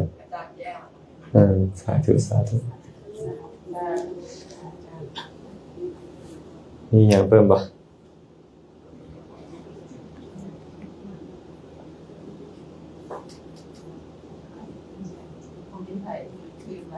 สาธุคณะขอโอกาสเป็นพระอาจารย์คณะจะฟังเทศน์ฟังธรรมเป็นประจำแหละฟังละเมื่อวานนี้ก็ฟังหลวงพ่อบางโมดเพิ่นเว้าถึงการที่มีข้อเสนอว่าอยากให้ตัดโมโอตัดกันอภิธรรมออกจากพระไตรปิฎกนี่อย่างนั้นนะอาจารย์อยู่เมืองไทยเพิ่นบอกแล้วเพิ่นก็เว้าถึงเรื่องของการที่ลดพระสูตรที่อย่างออกแล้วว่ามันอันตรายเพราะว่าการที่จะพระพุทธพระศาสนาพุทธศาสนาจะทลายฝ่ายนิยมพระสงฆ์เขาอีกอาจารย์นอกจากผู้ซึ่งเป็นทุกข์นะแล้วแบบนี้อยู่ในสภาพแบบนี้นะอาจารย์พุทธศาสนิกชนคือพวกขน้อยนี่ต้องทำใจเป็นไรนะอาจารย์การผู้ที่ยังยึดมั่นเชื่อถือและการบูชาอยากทำศาสตร์พุทธศาสนาดั้งเดิมของพระพุทธเจ้าคำสอนของพระพุทธเจ้าดีแน่นอนก็ต้อง ก็จะถือปกป้องเนาะพระอาจารย์ท่านไม่เข้าใจถึงว่าพระพุทธศาสนาก็จะต้องทลายไปคือพระพุทธเจ้าเพิ่นก็นั้นไปอยู่แล้วเพิ่นแต่ว่าอยู่ในช่วงแบบนี้นี่ควรเฮ็ดใจเป็นไรนะพวกกันเลยหันมือคืนที่ฟังแล้วก็รู้สึกเป็นทุกข์พระอาจารย์นอนกูอยากรับแล้วแล้วคือเฮ็ดหยังกันนอนคือจังซี่อยู่แล้วแบบนี้แต่ว่าบ่คือก็มื้ออื่นนี่ต้องถามพระอาจารย์แหละวันนี้พระอาจารย์นิมนต์พระอาจารย์มาแน่นะเพราะน้อยว่าสิเพราะว่าก็ฟังคู่มืออยู่แล้วบังเอิญมันไปถือข้อนี้นะเพราะว่าเพิ่นก็เว้าเรื่องเสื่อมของพระพุทธศาสนาไทยนั่นแหละเพิ่นก็เว้ารวมแล้วเป็นเพิ่นว่าการเสื่อมมันนี่น่ะก็ยังบ่เป็นหยังนะเพิ่นว่านะอันแบบว่าการมีแม่หญิงบอกการหยังแต่ว่าการเสื่อมที่ว่าตัดทอนอันพระไตรปิฎกนี่เนี่ยมันจะเป็นอันเสื่อมที่ว่าห้าแหงนะเพิ่นว่าโดยถ้าดูพระอาจารย์ เฮ็ดจังไดดีเนาะพระไตรปิฎกเอาฟังซื้อกันนะพระไตรปิฎกเอิ้นไตรก็คือ3อย่างกตา3อันหนึ่งก็ใส่พระวินัยอันหนึ่งใส่พระสูตรอันหนึ่งใส่อภิธรรมก็มีบางคนก็คือว่านั่นแหละพระเจ้ามักทรงให้อาจารย์ฟังดอกอาจารย์มีความเห็นแบบใดนี่นะหลวงพ่อองค์นี้อาจารย์องค์นี้เพิ่นคิดแบบนี้ก็เลยว่าเพิ่นก็คิดแบบของเพิ่นนั่นแหละแต่ก็บ่เป็นจังดอกก็เลยได้อธิบายให้กับเจ้าฟังว่ามันเป็นธรรมดาเรื่องของการอันตรธานของพระศาสนานี่อภิธรรมอันตรธานก่อนหมู่มั้ยอภิธรรมต้องไปก่อนหมู่แน่นอนเด้อบ่แปลกดอกที่ว่าอภิธรรมบ่เหลือก่อนซุมื้อนี้มันบ่เกิดขึ้นตั้งแต่ว่าเฮาอยากตัดดอกแต่เฮาบ่ตัดมันก็ต้องอันตรธานก่อนแน่นอนก็เบิ่งได้แม่นจักคนไปเรียนอภิธรรมคนฟังพระสูตรบ่หลายแม่นบ่ต้องเข้าใจนั่นแหละเนาะเพราะว่าอภิธรรมไปก่อนแน่นอนเฮาก็เลยว่าต้องรักษาไว้แน่ต้องรักษาไว้แน่ก็นั่นอภิธรรมไปนี่แหละพระสูตรต้องตามหน้าตามหลังกันอยู่เนี่ยไปฟังมากับเถียงกันเพราะบ่เข้าใจสภาวะของมันสภาวะก็เลยบ่เหลืออยู่เมื่อสภาวะบ่เหลืออยู่พระสูตรเป็นสั้นของพระบัญญัติเนาะเอาสภาวะมาบัญญัติให้เข้าใจกันแบบนี้แบบนั้นมันก็เลยเป็นเหตุให้เข้าใจแน่อภิธรรมมันอันตรธานอยู่แล้วอธิษฐานก่อนหมู่พร้อมแล้วพระสูตรก็ค่อยๆมืดไปให้กันจนวินัยก็ยังเหลืออยู่สุดท้ายนี่แต่วินัยก็ค่อยๆเบิดไปตั้งแต่ปลายมันพี่แหละสุดท้ายเหลือตั้งแต่ปาราชิก4ข้อก็ยังถือว่ายังมีอยู่ท่านปาราชิกก็มืดมื้อนั้นศาสนาอันตรธานการสร้างศาสนาของพวกเฮานี่นะต้องอันตรธานแน่นอนในฐานะเฮาเป็นพุทธศาสนิกชนเฮาเกิดมากระท่ายพุทธันดรค่อนพุทธกาลนั่นแหละแม่นอยู่ดอกทุกสิ่งทุกอย่างบ่แม่นของเฮามันอยู่คู่โลกพระพุทธเจ้าก็บอกแล้วข่อยเกิดขึ้นมาในโลกบ่เกิดขึ้นมาในโลกกายาสิ่งทั้งหมดทั้งมวลที่ข่อยเอามาบอกมากล่าวนี่มันก็เป็นของมันอยู่แบบนี้แหละถึงข่อยจะมีอยู่หรือบ่มีอยู่ศาสนามีอยู่หรือบ่มีอยู่ก็ตามมันเป็นของมันอยู่แบบนี้แต่ว่าข่อยได้ยินข่อยฮู้แจ้งแล้วข่อยจึงเอามาบอกแสดงบัญญัติแต่งตั้งเปิดเผยกระทำให้ตื่นซึ่งเรื่องราวทั้งหลายตัวนี้ให้ผู้เจ้าฟังซื่อๆผู้ใดจะเชื่อหรือบ่เชื่อก็ตามอภิธรรมมีอยู่หรือบ่มีได้ว่าความจริงมันเป็นแบบนั้นสินะแล้วความจริงมันเป็นแบบนั้นเฮาถ้าได้มาทำความเข้าใจแบบนี้แล้วว่ามันเป็นธรรมดาที่มีคนอยากตัดทอนเป็นธรรมดาแล้วเฮาบ่สามารถที่จะเฮ็ดอีหยังได้พร้อมคันพ่อแม่เฮาไปคิดดีๆมั้ยปกเบิ่งแต่นิกายมหายานเขาก็บ่เอาหยังเลยเด้แต่เฮาก็ยังยอมรับเขาได้อยู่บางเทื่อแม่นบ่เฮาก็ยังกราบไหว้สักการะบูชายอมรับเขาได้ไปมาหาสู่เขาเสืออยู่ก็ไอ้คนที่อยากรักษาศาสนาไว้นี่แหละก็ไปคบค้าสมาคมกับเขาที่เขาตัดเฮงกว่าคนปัจจุบันนี้กันแต่เขายังเข้าหาเขากันเสยได้อยู่ย้อนหยังล่ะสัมพันธ์ความสัมพันธ์กันนะมันต้องมี มันต้องมีให้กันนะเพราะเมตตากรุณาต่อกันโอ้ยเขาเฮ็ดบ่ดีต่อศาสนาก็แม่นอยู่ดอกแต่ว่าเฮาก็บ่ควรจะไปอาฆาตพยาบาทเขาให้เห็นโทษและพยายามหาอุบายชี้แจงเขาให้เขาได้เห็นคุณขึ้นมาแต่มันก็ปฏิเสธบ่ได้เนี่ยบางคนมีกิเลสแม่นบ่คันข่อยบ่มักสิ่งนี้ข่อยมักอีกสิ่งนึงเจ้าดันไปเอาสิ่งที่ข่อยมักทิ่มมาหรือว่าสิ่งนี้เป็นสมบัติของพ่อข่อยเจ้าไปทำให้สมบัติของพ่อข่อยก็ต้องมีความรู้สึกเกิดขึ้นนั่นแหละแต่เราก็ต้องกลับมานึกอยู่เสมอว่าเฮาเองก็บ่ได้เป็นเจ้าของบ่ได้เป็นเจ้าของแต่เฮาเป็นเพียงผู้ที่อยากจะปกปักรักษาไว้อาตมาก็เลยเทศน์ไปมื้อนั้นเฮาฮักสิ่งใดก็ตามขอให้เฮาจะไปทำให้ผู้อื่นก็พออย่าปกป้องของฮักแต่อย่าไปทำให้คนอื่นอาตมาก็เลยเว้าไปนี่พวกเฮานี่บ่แม่นน่ะเห็นบ่ข่าวอยู่ไทยด่ากันเสียๆให้มึงกูบักอีเว้ากับพระกับสงฆ์ของพระเจ้าก็ได้ว่าตัวเองถือตัวเองฮักพุทธศาสนาอยากปกป้องพระไตรปิฎกอยากปกป้องคำสอนอันนี้ว่าปกป้องนี่นะมันบ่แม่นได้แบบนี้นะคนปกป้องนี่ต้องใช้ธรรมะนำอยู่ได้ปกป้องนี่เนาะเฮาก็ต้องแบบบอกตัวเองนี่แหละว่าเฮาก็บ่ฮักแหละแต่ข้อยจะบ่ขอเป็นส่วนหนึ่งในการทำให้นั้นข้อยจะบ่ขอเป็นส่วนหนึ่งแล้วจะค่อยจะเป็นขอเป็นแห้งหนึ่งในการที่จะรักษาเอาไว้ได้ตามกำลังความสามารถของข้อยนี่แหละบ่แม่นผู้นี้กับผู้ใหม่เด้แม่สุวรรณเพียงสิมาคิดแบบนี้กันมันต้องมีอยู่แล้วค่ะนะมันต้องมีอยู่แล้วนับตั้งแต่สมัยพุทธกาลเลยนะหลังจากพระพุทธเจ้าปรินิพพานแล้วแป๊บเดียวสังฆายนาปุ๊บพระมหากัสสปะไปบอกกับพระบูรณกัสสปะพวกค่อยสังฆายนาเลยนะวินัยพระสูตรพระวิธรรมเรียบเรียงไว้เรียบร้อยแล้วเอาโลดพวกเจ้านะค่อยฟังมาแต่พระพุทธเจ้าแนวใดค่อยก็สิเอาแต่แนวนั้นเบิ่งได้ขนาดว่าสมัยพระอรหันต์เด้พระบูรณกัสสปะเราก็เป็นเจ้าหมู่เจ้ากานะแต่เราบ่ทันบรรลุพระมหากัสสปะนี่บรรลุธรรมเป็นอิตาตะคะอันบ่เอาพระอรหันต์500องค์ไปสังฆายนาถึงพร้อมด้วยปฏิสัมภิทาแต่พระบูรณกัสสปะบอกว่าเอารถพวกเจ้าค่อยได้ฟังจากพระพุทธเจ้าแบบใดค่อยก็จะเอาสมันกับพอเบิ่งแม่บัดนี้ตัวเองฟังจากเทื่อล่ะเพราะตัวเองก็บ่ได้ติดสอยห้อยตามพระพุทธเจ้าปานนั้นมันก็เลยเริ่มเลอะเลือนมันจะพูดเลยมันก็กลายคิดเองไปกลายเป็นนิกายขึ้นมานิกายคือพรรคพวกหมู่กลุ่มขึ้นมาตั้งแต่สมัยนั้นสุดท้ายแล้วศาสนาพุทธก็กลายเป็นหลายนิกายมาเรื่อยๆได้บ่มีปัญหาก็มีได้เริ่มเป็นไปตั้งแต่นั้นสมัยนั้นปกติการสั่นเฮาก็ต้องใส่ใจแบบนี้แหละเฮาจะบ่ไปเกลียดเขาบ่ไปโกรธเขาบ่ไปพยาบาทมาดให้เขาให้คนที่กับเจ้าถึงจะบ่มักแบบเฮาก็ยากสิ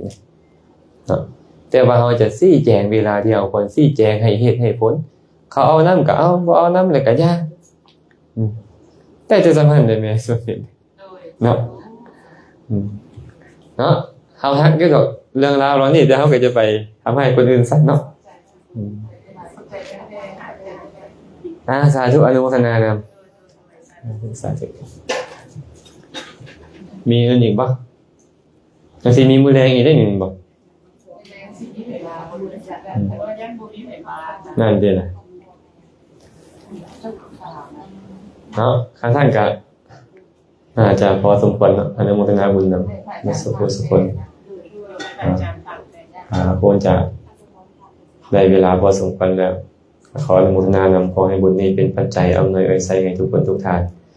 จนได้ประสบพบเจอได้ความสุขปราศจากทุกข์ทั้งปวงปรารถนาสิ่งหนึ่งประการใดอันเป็นไปในทางที่ชอบประกอบด้วยธรรมแล้วก็ขอให้ความปรารถนา